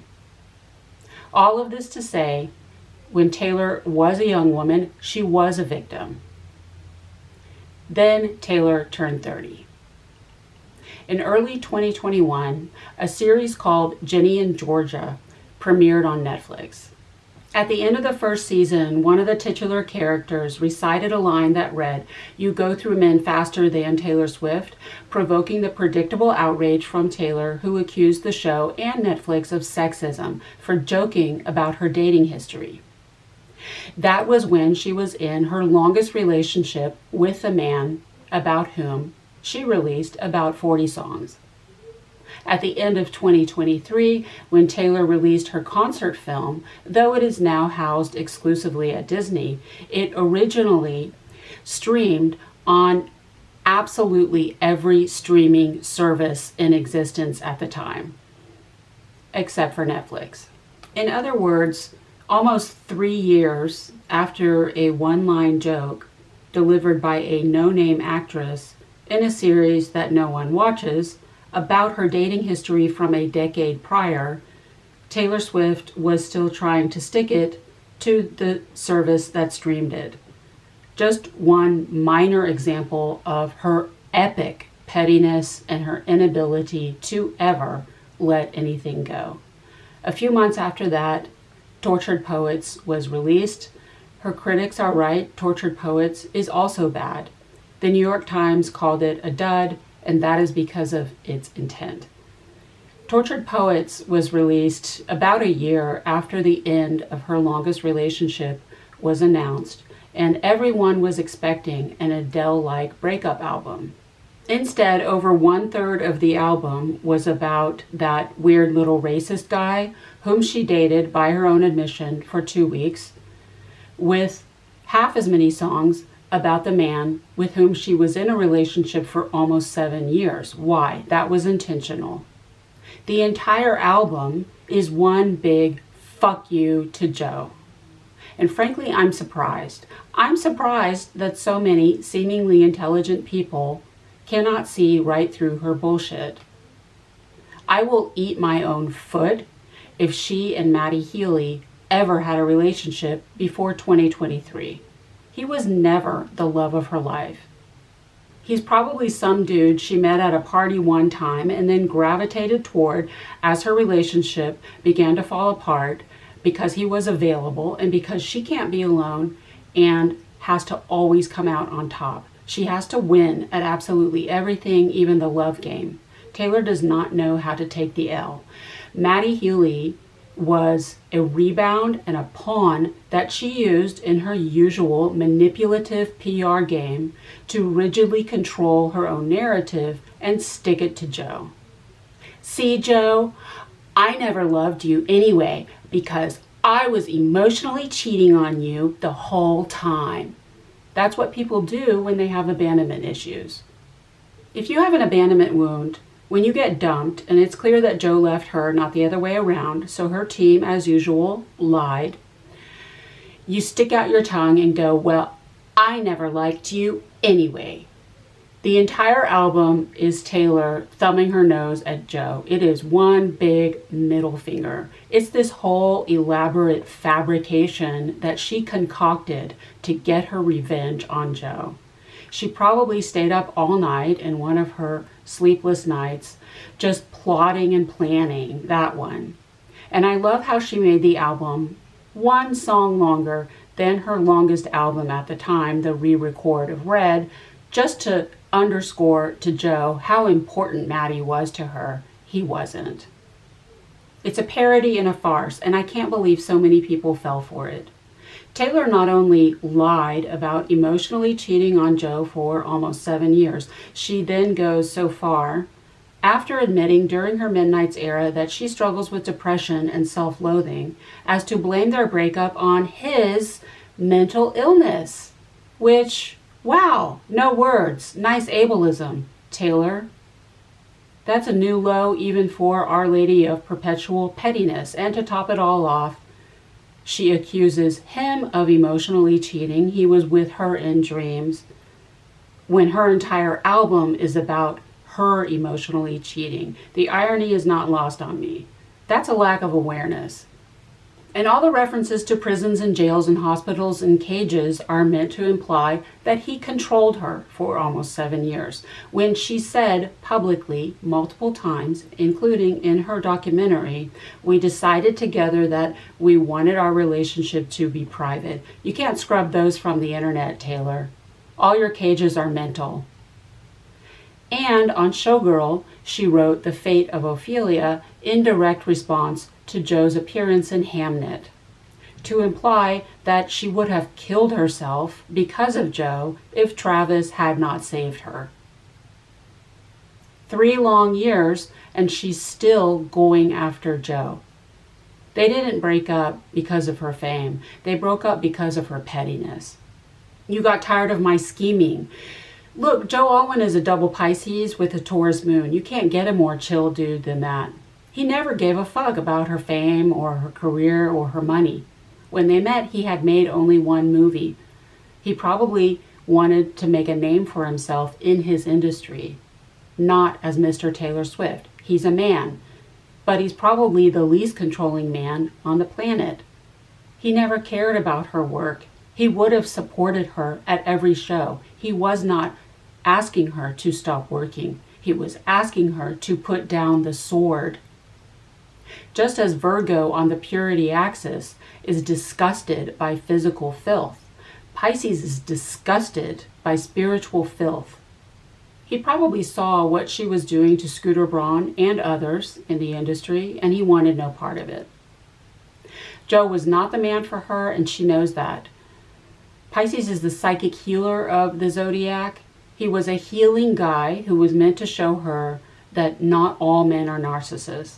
There are men who are emotionally intelligent. Taylor herself is a healer. A lot of her fans say that her songs help them heal. Most artists are. It's all Neptune. Neptune is art and Neptune rules Pisces, healing. Maddie Healy was just a rebound that she used to get back at Joe. It didn't work. So she tried it again with Travis. Travis was yet another extreme course correction. For a decade before she began dating him, she dated a series of not one, not two, but 5 skinny, pasty UK artists who are presumably better educated than their American counterparts. Venus in Aquarius, Taylor likes intellect. She likes people who read poetry and watch black and white films. When she realized she had a pattern, she did what she always does. She swung to the opposite extreme, a tan, athletic, all-American meathead. And she made sure that this relationship is her most public one to date to further underscore the lie that her privacy with Joe was not her choice. But Travis is not stupid. Libra men always be giving himbo vibes, but the dumb jock meme really needs to be retired. Travis has Mercury in Virgo. Mercury is exalted in Virgo. He probably has an above average IQ, but he applies it to his game. Virgo is an earth sign. His intelligence is practical. A drama teacher once said to me, it takes an intelligent person to act dumb. Travis knows how to dumb it down for his audience. People who watch American football are probably conservative, and conservatives are anti-intellectual, but he is not stupid. Their synastry has been done to death, but basically it's her sun, his moon, her Mars, his Venus. So she's the dom. She's the daddy dom. She wears the pants in that relationship. If his ego gets the best of him and he tries to pull a control move to get the upper hand, she will not stand for it. Venus in Aquarius, she will not be controlled. Travis's Mars is conjunct his sun. That's where he gets his athleticism and his anger issues, which we can see. A football player with anger issues is not very original. It's in Libra, so it's not too bad. He also has a T-square in his chart, which is another difficult configuration that creates a lot of inner tension that is driving him to succeed. Their Mercury's trine, so they do talk, but they both have Earth Mercuries. So when they talk, it's not philosophical, it's practical. It's all about the money and the fame, the brand, the image, work, career, finances, investments, properties, assets. Because they were born only about 2 months apart, they have the outer planets in common. The outer planets are societal and generational. Publicly, they're on the same page. They are what she wanted, a public couple to reinforce the lie that Joe was just a mistake and this is who she really is. Other than that, they have absolutely nothing in common. Emotionally, there is no connection. There is no love in this relationship. He doesn't love her and she does not love him. She looks like she's not even attracted to him. Do you hug your partner like this? Like I said, when you're walking around with this much emotion all the time, it can be so painful, you may want to shut it down. And that's exactly what Taylor has done. She has abandoned her emotional self in favor of an emotionless and loveless relationship. And I may never open up again the way I did for you. And that's another reason that her art sucks. Taylor and Travis remind me of the Kevin Spacey and Robin Wright couple in House of Cards, Netflix best series, hands down. They're a political power couple, but they don't sleep in the same room. They both have their dalliances on the side. But they stick together because they are more powerful together than they are alone. There's love there, but it's platonic, and there's respect. Taylor is basically royalty. This kind of arranged marriage is doable for her, but not without respect. Twice now, we've heard Taylor publicly insult Travis's intelligence. You know how to ball. I know Aristotle. I was going to say, do you know what Fate of Ophelia is? talk about Hamlet? Hamlet? I don't want to get Jason all riled up. Yeah. So we can just go through the track. Okay. Yeah. Again, Travis is not stupid. He just doesn't have the kind of intellect that she likes. You can understand her motivations. Her friends are getting married and pregnant. Some of her exes are married with kids. Her father just had a quintuple bypass. Her parents don't have grandkids. I think it's ironic that the Swifties call Taylor mother because Taylor has Chiron in Cancer. Taylor is not maternal. She's very awkward with children. I think that whenever Taylor thinks about motherhood or pregnancy, she gets the ick. And Taylor has Jupiter retrograde in conjunct Venus. That's a disappointing husband and a disappointing and loveless marriage. Now I understand her past ambivalence.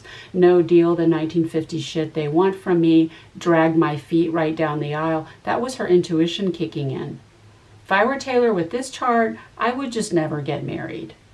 It doesn't mean you have to be alone. Chiron is not a death sentence. If you heal, turn inward, go within, do the inner work. Figure out who you are, develop an authentic identity. Learn to be alone. Shore up those abandonment issues. Learn a secure attachment style. Do shadow work. Do inner child work. Apologize, repent, atone, and make amends to the people that you have hurt. Then you can have your happily ever after with the love of your life. Just don't marry him or her. And frankly, I would be really, really surprised if Taylor ever got pregnant. And now it's time to talk about all the fuck shit that Taylor Swift did to Olivia Rodrigo. In case you missed it, back in the day, Olivia Rodrigo was basically Taylor Swift's biggest fan. But then in the summer of 2021, Olivia was accused of copying the melody for the bridge in her song Deja Vu from the bridge in Taylor's song Cruel Summer. And Taylor took 50% of Olivia's royalties for one of Olivia's biggest hits. At the time, Olivia was only 18 years old. In other words, 1 year younger than Taylor was when Kanye West upstaged her. Taylor, don't you think she was too young to be messed with? I just did the math, and the bridge in Olivia's song is exactly 20 seconds long. In other words, less than 10% of the length of the entire song. So Taylor's theft of Olivia's royalties is excessive. I'm not an entertainment attorney. Like I said, I can't even sing Happy Birthday. So I really don't know if Olivia's bridge sounds anything like Taylor's, but if it does, Taylor is entitled to no more than 10% of Olivia's royalties, not 50. But wait, it doesn't stop there. At the end of 2022, when Taylor announced her Eras Tour, she also announced that opening acts would include both Sabrina Carpenter and Gracie Abrams. Sabrina and Olivia had a conflict over a guy, and Taylor clearly subscribes to the enemy of my enemy is my friend, like the time she trotted out Ice Spice for karma to get back at Matty Healy for dumping her when he was long gone at that point and didn't give a shit. And Gracie and Olivia used to be friends. Shame on Gracie for betraying her friend like that. This is a classic bullying move. As I've stated about 1 million times on this channel, all abusers try to isolate their victims by destroying existing alliances and by preventing new ones. Taylor tried to cozy up to Chapel Roan, another friend of Olivia who performed with her at the Grammys, by standing up for Chapel's speech when no one else did. But Taylor always stands up alone for everything and everyone at every award show in order to orient all of the attention onto herself. And now Taylor is publicly praising Tate McRae. Oh, Tate McRae has a great new song called Tit for Tat. You gotta listen to it. It's good. In my, I full volume over and over again on repeat. Another friend of Olivia who appeared in one of Olivia's videos. When the Eras Tour started, Taylor made sure to emphasize the bridge in Cruel Summer.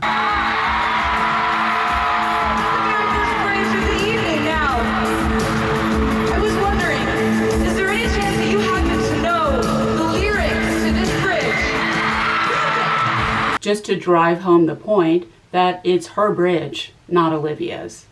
And then Taylor started stealing not only Olivia's money, but also her ideas. Later that year, when the re-record of 1989 was released, in the vault track, Is It Over Now?, Taylor copied Olivia's clever rhyme of traitor with dater over 2 years after Olivia did it in her song, Traitor. Proof that the vault tracks of the re-recorded albums were not written when the original albums were. The vault tracks were a gimmick and another lie on the part of Taylor and her team to make the re-recorded albums more valuable than the original ones. The next year, when Tortured Poets was released, Taylor copied Olivia's double entendre about getting a man back, meaning to both reunite with him and get revenge on him. Taylor's song, I'm Gonna Get You Back, directly copies Olivia's Get Him Back from her second album released just 7 months prior. Proof that Taylor did not spend 2 years writing Tortured Poets, which was yet another of her many lies. And finally, in October of last year, in other words, 4.5 years after the bridge dispute, Taylor released Showgirl with the diss track Actually Romantic. People, Actually Romantic is not about Charlie XCX at all. Maybe the first 3 lines are, but from the very first note, you can clearly hear Olivia's signature sound, and the New York Times called it out immediately. At the chorus, and especially in the closing 15 or 20 seconds. I listen to those guitars, and I can only hear one thing, and that is the oeuvre of Olivia Rodrigo. It's a Dear John-like imitation of Olivia's style. And it's a direct response to Olivia's song, The Grudge. Olivia is the toy chihuahua, not Charlie. And again, I'm surprised so many people don't get it. Now, Charlie did drag Taylor. Charlie opened for Taylor's Reputation tour, and afterwards she said she felt like she was, quote, waving to 5-year-olds. She's not wrong. I was at the Eras tour. It was waving to 5-year-olds. In response, Taylor replaced Charlie with her usual cringe pettiness with Halsey in her performance at the 2019 AMAs, and Halsey looked absolutely thrilled to be there. But Charlie should have known better. You can't say stuff like that about Taylor. But to my knowledge, before all these years of bullying, Olivia never said one unkind word about Taylor. In fact, it was the opposite. Like I said, she was Taylor's biggest fan. And finally, when Showgirl was released, Taylor went so far as to point out that she contacted George Michael's estate for permission to interpolate father figure, just to drive home the point that she's so much better than Olivia. It was really amazing reaching out to George Michael's estate. We reached out to his close family friend and his family and just made sure that everything was okay before we ever did anything. So it was amazing to have the okay and to keep them in the mix and keep them abreast of everything that was going on, because I know how sacred songwriting is, and it's really important to just make sure that you honor that when someone else has written something so brilliant. Yeah, Taylor, that's brilliant.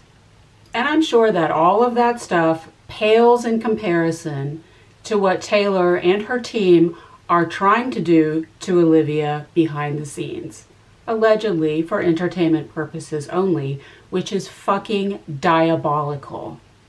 What did Olivia do that was so bad? Well, like Taylor, she's divinely beautiful and divinely talented. Olivia is a triple threat.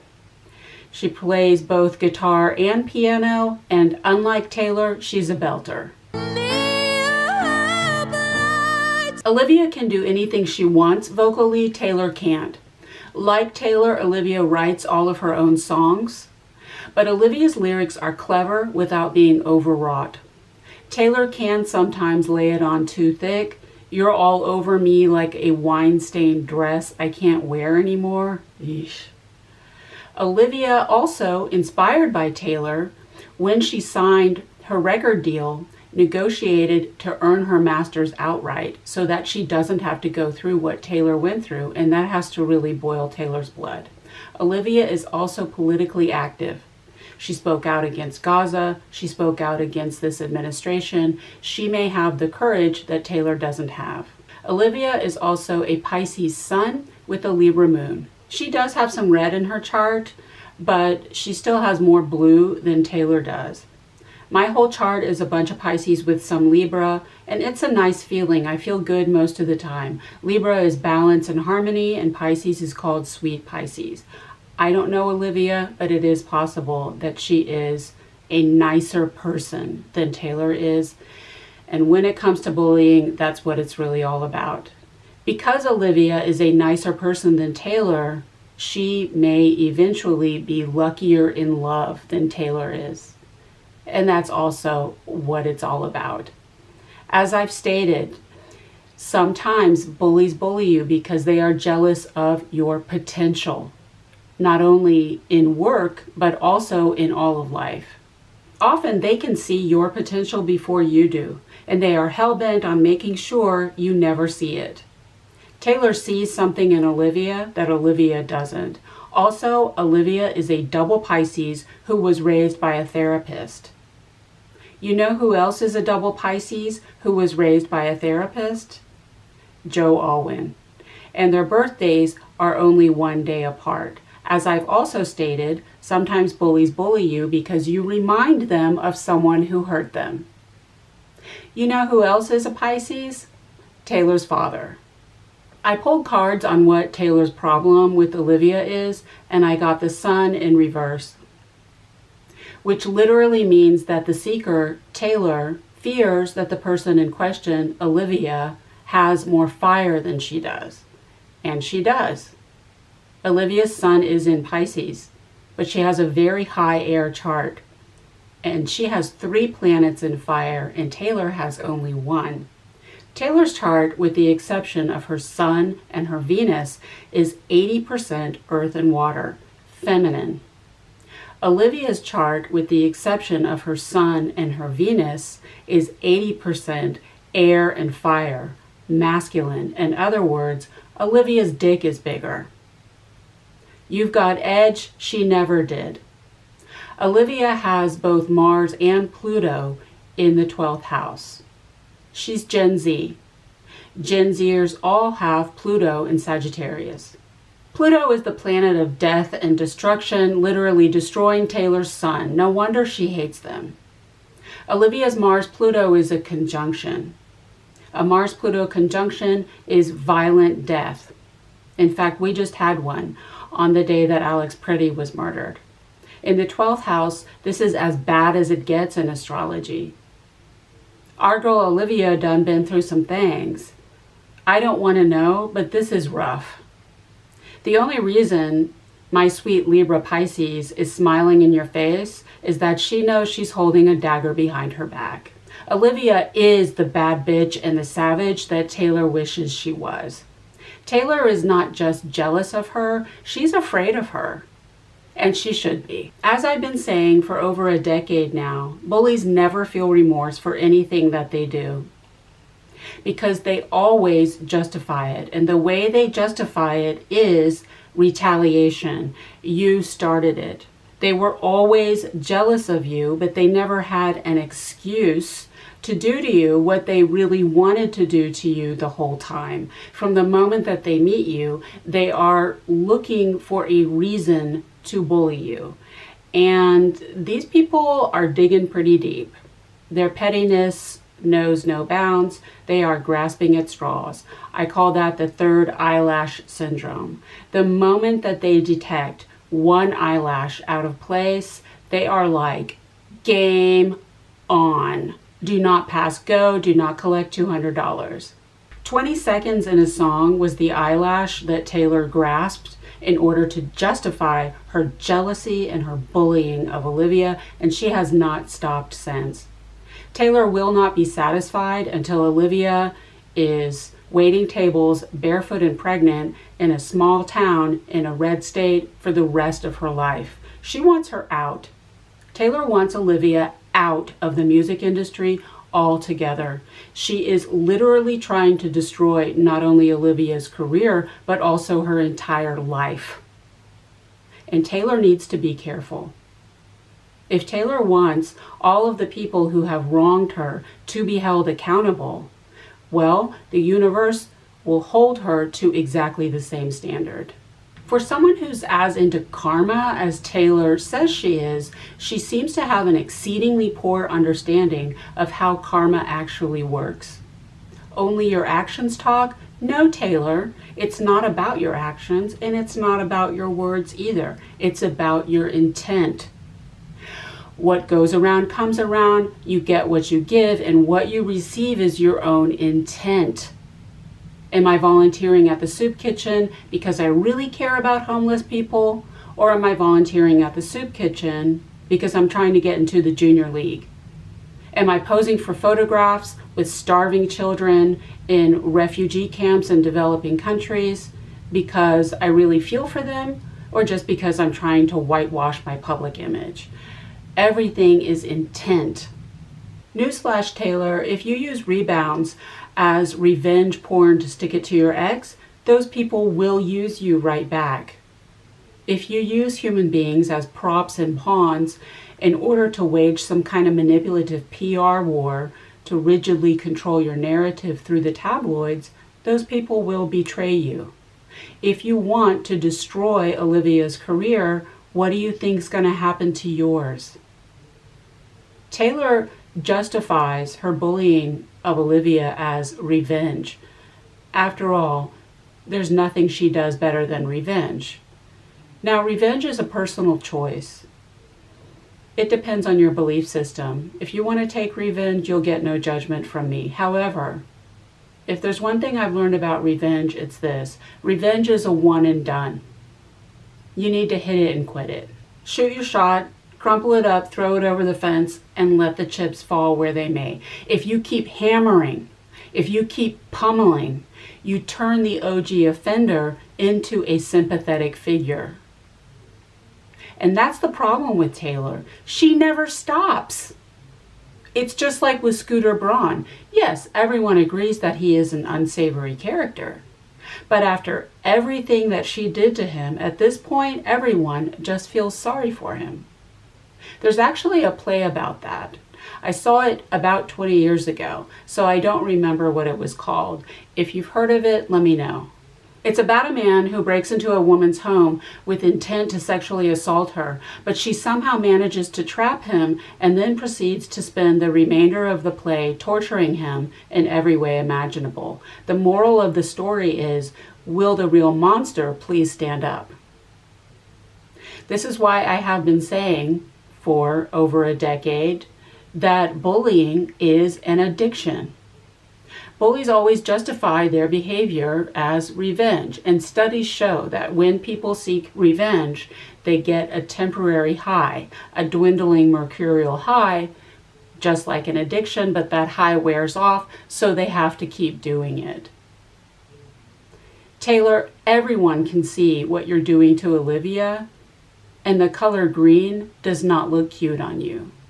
Punching down for 5 long years on a child over 20 seconds in a song is not a good look.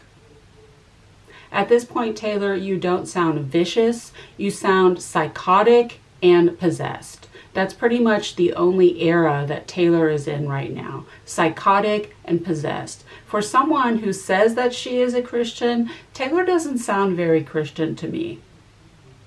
The bridge dispute happened just as Taylor had begun re-recording and was still reeling from having her masters sold. And as I've stated, Taylor has a career-long history of sending her team after anyone, including her own fans, who dare use so much as one note or one word of her work. After Showgirl was released, vocal coaches right here on YouTube were issued copyright strikes for favorably reviewing her work, forcing them to spend thousands of dollars on attorneys, and you could see the fear and the hurt in their faces. Copyright strikes are very serious. For many of them, this is their livelihood, and Taylor could have single-handedly ended their careers. On one hand, I understand Taylor's possessiveness. As you know, I have been plagiarized at least twice to my knowledge, and it is not a good feeling. And that is on top of all of the single white female copycat obsessive stalking that I endured for decades in the workplace. They say that imitation is the sincerest form of flattery, but it's actually just disturbing. Kind of like how Bridgerton copied the idea of a string quartet playing pop songs from Rain, which did it first and which is a much better series. If anyone ever steals from me again, I will be coming for blood and I will inflict maximum pain.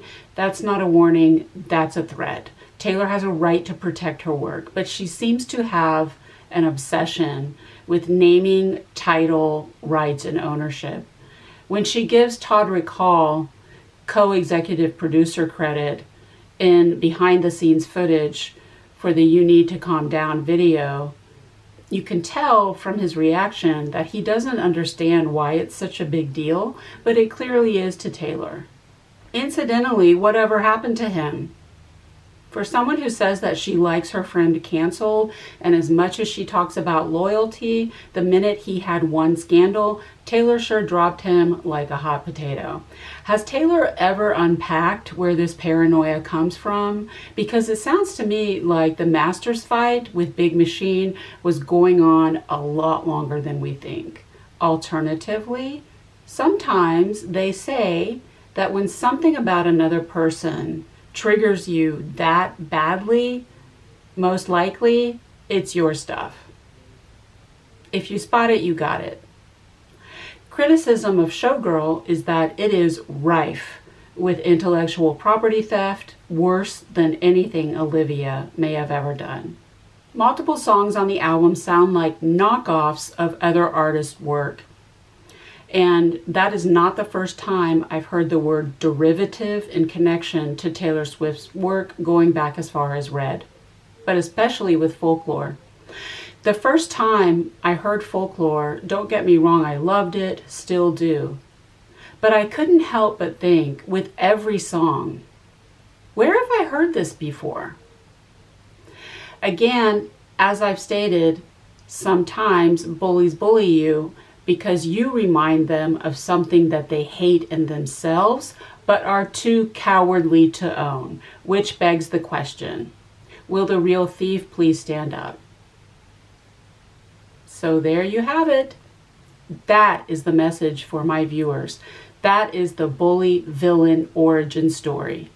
So what do we got? You have a young, beautiful, intelligent, and talented woman who is extremely emotional and so sensitive that she is intuitive and spiritually gifted, with some kind of pre-existing mental health condition due to a problematic upbringing, who went to work in the most toxic industry in the world, and it broke her. Point blank, period. Now she has abandoned her emotional self, her art, in favor of abusing her talent and her power in order to strategically wage some kind of manipulative PR war through her lyrics and through the tabloids in order to rigidly control her narrative, and it has turned her life into a clown show. And now she is doing to a younger woman exactly what was done to her. Bullying a younger artist because she's jealous of her, especially her potential, and afraid of her. Because that person reminds her of someone who hurt her, and because that person reminds her of something she hates in herself. And she's getting away with it because her victim is more vulnerable than she is. Olivia has less power. That's workplace bullying in a nutshell. What a shame. And what a disappointment. The woman who wrote August and Ivy and Delicate is a bully. She's just a bully. It's a shame and a disappointment, and it's a cautionary tale. If you do not heal your trauma, you become what you despise. I will say it again. If you do not heal your trauma, you become what you despise. Victim turned villain. The abused become the abusers. Hurt people hurt people. Taylor alluded to that in Who's Afraid of Little Old Me. If you've ever wondered how bullies are created, this is it. And like I said, it's not always one thing. It is the accumulation of things, and I have a video on that. It's a common trajectory. Taylor had a bad Saturn return, and she never recovered. A lot of people do that. You have a bad Saturn return, and then you spend your 30s just stumbling around, making an even bigger mess because you're not healed. Taylor was a victim. Yes, absolutely. She didn't ask to have her ass grabbed. She did not ask to be recorded without her consent and have that shit plastered all over the internet. She did ask to own her own work, and she was never given that basic right. But who's victimizing Taylor now?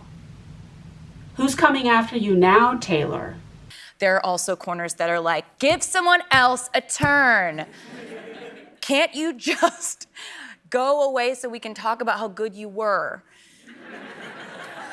And I'm like, I don't want to. When? Who said that? Girl, what? Literally no one expects you to stop working. When Midnights was released, the New York Times was talking about when Taylor is on her 30th album. Mariah Carey is almost 60. She still tours internationally. She just performed at the Olympics in a foreign language. Dolly Parton is 80 years old. She has released 50 studio albums, and she still performs. Bruce Springsteen is almost 80. He just performed live a song about Minneapolis, which you don't have the courage to do. Taylor, what are you talking about? Does Taylor think her fans are so stupid that they can't have multiple artists in their playlist at the same time? Are Swifties so stupid that they can't listen to Taylor and Olivia and Billy and Chapel? It's not a zero-sum game. If Taylor released an album every year, her fans would be absolutely delighted if those albums were actually good. From U2's Bono, the No Crap Albums commitment. How we justify the life we've been given is to not make crap albums. Yeah, Taylor, don't be crap. Your fans are not asking you to stop working. They are asking you to not be crap. They are asking you to stop churning out garbage just so you can make money. I don't feel great when I am fed messages, and when I was fed messages as a young girl, that it's more important to be edgy and sexy and cool than anything else. The worst kind of person is someone who makes someone feel bad, dumb, or stupid for like being excited about something. Okay, I'm pretty sure that the worst kind of person is a pedophile. I'm pretty sure it's not someone who makes you feel bad for being excited. But that's beside the point. Who said that? Who said you have to be edgy, sexy, cool? Who said you have to curb your enthusiasm? I don't think anyone has ever said anything of the kind. What Taylor is talking about is ennui, and it's a trauma response. People abandon hope to avoid disappointment. People who are too cool for school, who act like they don't want anything, are just trying to protect themselves from disappointment. Taylor has a lot of judgment about how other people treat her and how they are, but not a lot of empathy for where they're coming from. I think Taylor is projecting her own insecurities about herself onto imaginary people because she's insecure and paranoid, because she lives entirely in a world of comparisons, because she has no idea who the fuck she is. She's so used to people coming after her that at this point, she's just inventing imaginary enemies and striking preemptively without due cause. No one is asking her to stop working. No one is asking her to be edgy, sexy, cool. No one is asking her to curb her enthusiasm. Literally no one. In those statements, I hear insecurity, I hear paranoia, and I hear guilt. People are asking her to stop bullying other artists because she's obsessed with power. Taylor has become the monster who made her because she's not healed. She never healed from Kimye, she never healed from her masters, and she certainly never grieved Joe. Read the Person of the Year article in Time from the end of 2023 when she was already in a relationship with a man who is supposedly the love of her life. The resentment is palpable. My career was taken away from me. I'll never get that time back. Still bitching and moaning about things that happened almost a decade prior. 3 years, still going after Netflix. 3 years, still trying to stick it to Joe. 5 long years, still punching down on Olivia. Almost a decade, still writing songs about Kim Kardashian. This is one bitter woman. And this is classic Cancerian resentment. More than any other sign, Cancers can end up bitter and resentful. Cancer is the great cosmic earth mother, the nurturers, the givers of the zodiac. But the problem is they give to get. They give with expectation of receipt. It's contractual. After everything I did for you. This is how you're going to do me? You can hear it practically every time Taylor has clapped back when she shouldn't have. Nicki Minaj, I loved and supported you, now you owe me. Netflix, I gave you my documentary, now you owe me. Damon Albarn, I was your fan, now you owe me. I gave you all my best me's, my endless empathy. This is the classic bully, how dare you outrage. How dare you do this to me after everything I did for you. It doesn't work that way, Taylor. No one owes you anything. As Melanie Tanya Evans has said, and as I have said about 1 million times, people do not treat you the way that you treat them. People treat you the way you treat yourself. As within, so without, go within or go without. To what extent is your internal reality creating your external environment? The Taylor Swift mirror. It's true that time does not heal all wounds. But what has Taylor ever done to heal so that we don't have to sit through another award show speech or another interview or another whole-ass album of her rehashing the same hurts over and over and over again? Instead of healing, Taylor has chosen self-avoidance and distraction, workaholism, alcoholism, partying, and an empty, superficial, loveless relationship with no emotional life. There are 3 reasons that people don't heal. The first reason is that they don't know how to. The second reason is they don't believe that they deserve it. They have a worthiness wound. They don't believe they deserve to be well. And the third reason is that they are enabled. At this point, Taylor is surrounded exclusively by sycophants and yes men who blow smoke up her ass and tell her that she shits golden lightning bolts, including the members of her own family. The reason that people enable sick people is that their sickness benefits those enablers in some way, in this case financially. Every time Taylor gets triggered, she takes action. She writes a song, she releases an album, she claps back on social media, in an award show speech, in interviews. She does a pap stroll. She does something that makes money for the brand, the machine. I would bet money that there are people on her team who trigger her insecurities deliberately because she knows that every time they do, it will make them money. Oh, Olivia did this. Oh, Billy said that. Oh, did you hear what Charlie said about you? If Taylor were ever to heal and evolve, to awaken and become enlightened, she would probably fire half her team. They're also afraid of her. Watch the Miss Americana documentary. People are afraid of her, including her own mother.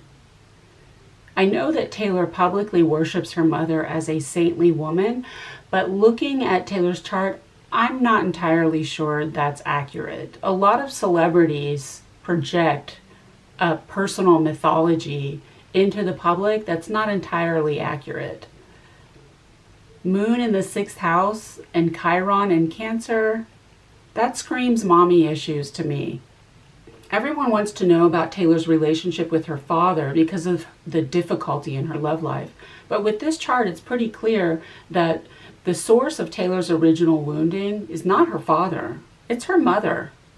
My guess is at some point in Taylor's development, her mother was not very nice to her. When I learned from the Disney documentary that her mother had encouraged her to date Travis, I was initially appalled. Taylor was in the middle of the biggest project of her entire career, and it was only about 2 months after 2 devastating breakups. And her mother encouraged her to jump into yet another relationship. Andrea, what the fuck?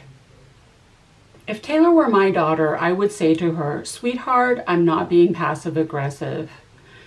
You just lost Joe. I know how much you loved him, and I know how devastated you are. Right now, you're in the middle of the biggest tour of your career, and I know how hard that is too.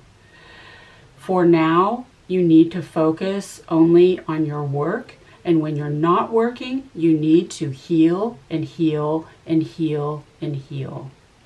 After the tour is over, I hope that you can feel empowered to re-enter the dating world. But now is not the right time. If Taylor were my daughter, I would encourage her to find a therapist, not push her into her 3rd relationship of the year.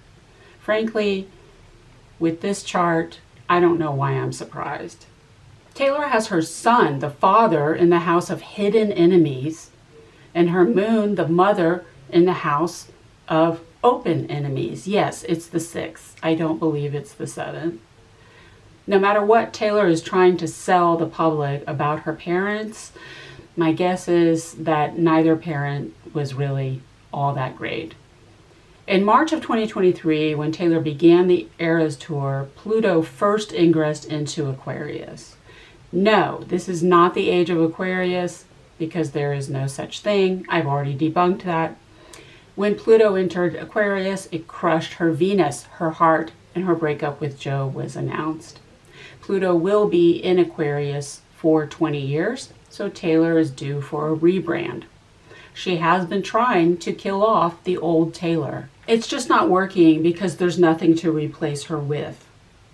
In 2004, when Angelina unveiled her extreme makeover, she was successfully able to retire the goth, blood vial wearing, wild child persona because she had something to replace it with. Angelina has an 11th house sun and a mystic rectangle in her chart. So she is a humanitarian. That is genuine. And she has stayed that way for well over 2 decades. In July of this year, Taylor will undergo another major shift, her 2nd nodal return. The North Node will shift into Aquarius, which Taylor has natally, which means that her South Node is in Leo. For the past 2 decades, Taylor has been doing that very well, performing. She's an entertainer, she's a natural, she's very good at it. Now the universe is pulling her in the opposite direction, from unevolved Leo to evolved Aquarius. Unevolved Leo is narcissistic, selfish, self-centered, self-absorbed. I, me, all about me, did I mention me? Evolved Aquarius is humanitarianism, service to humanity, service to others for the greater good. Less about the me and more about the we. The universe is calling Taylor to evolve from toxic feminine victim consciousness to evolved masculine. The protector. Her own label would be a good start. Supporting other artists is a noble calling and something that Taylor seems to really care about. Hundreds of years ago in Europe, Theater actors were not allowed to be buried inside graveyards. They had to be buried outside cemetery fences. The Catholic Church said that actors had sold their souls by portraying other people, but that's not why. Actors were persecuted because they are emotional. Art is the labor of emotion.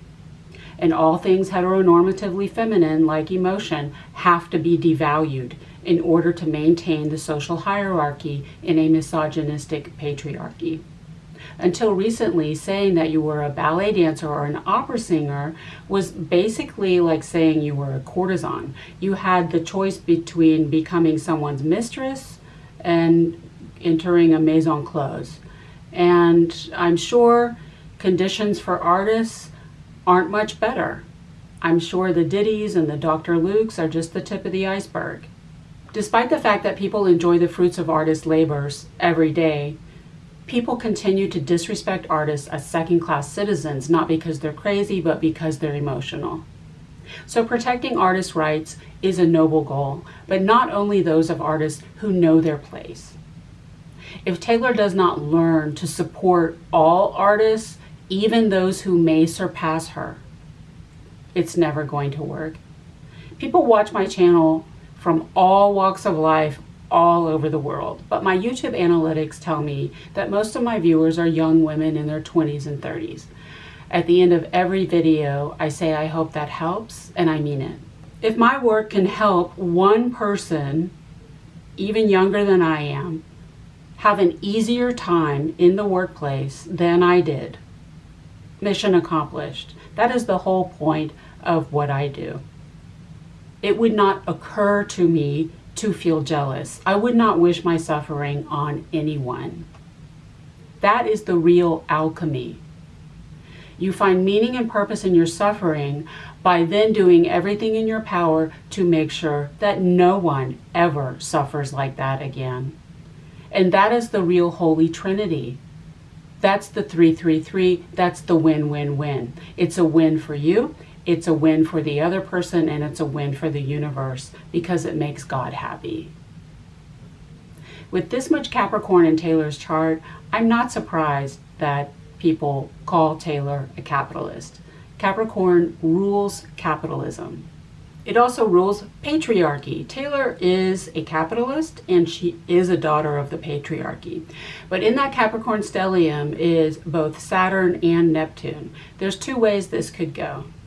Her Saturn gives structure to her imagination, Neptune, in the form of words, Mercury. But Neptune is not just delusion, it's also dissolution. Neptune dissolves.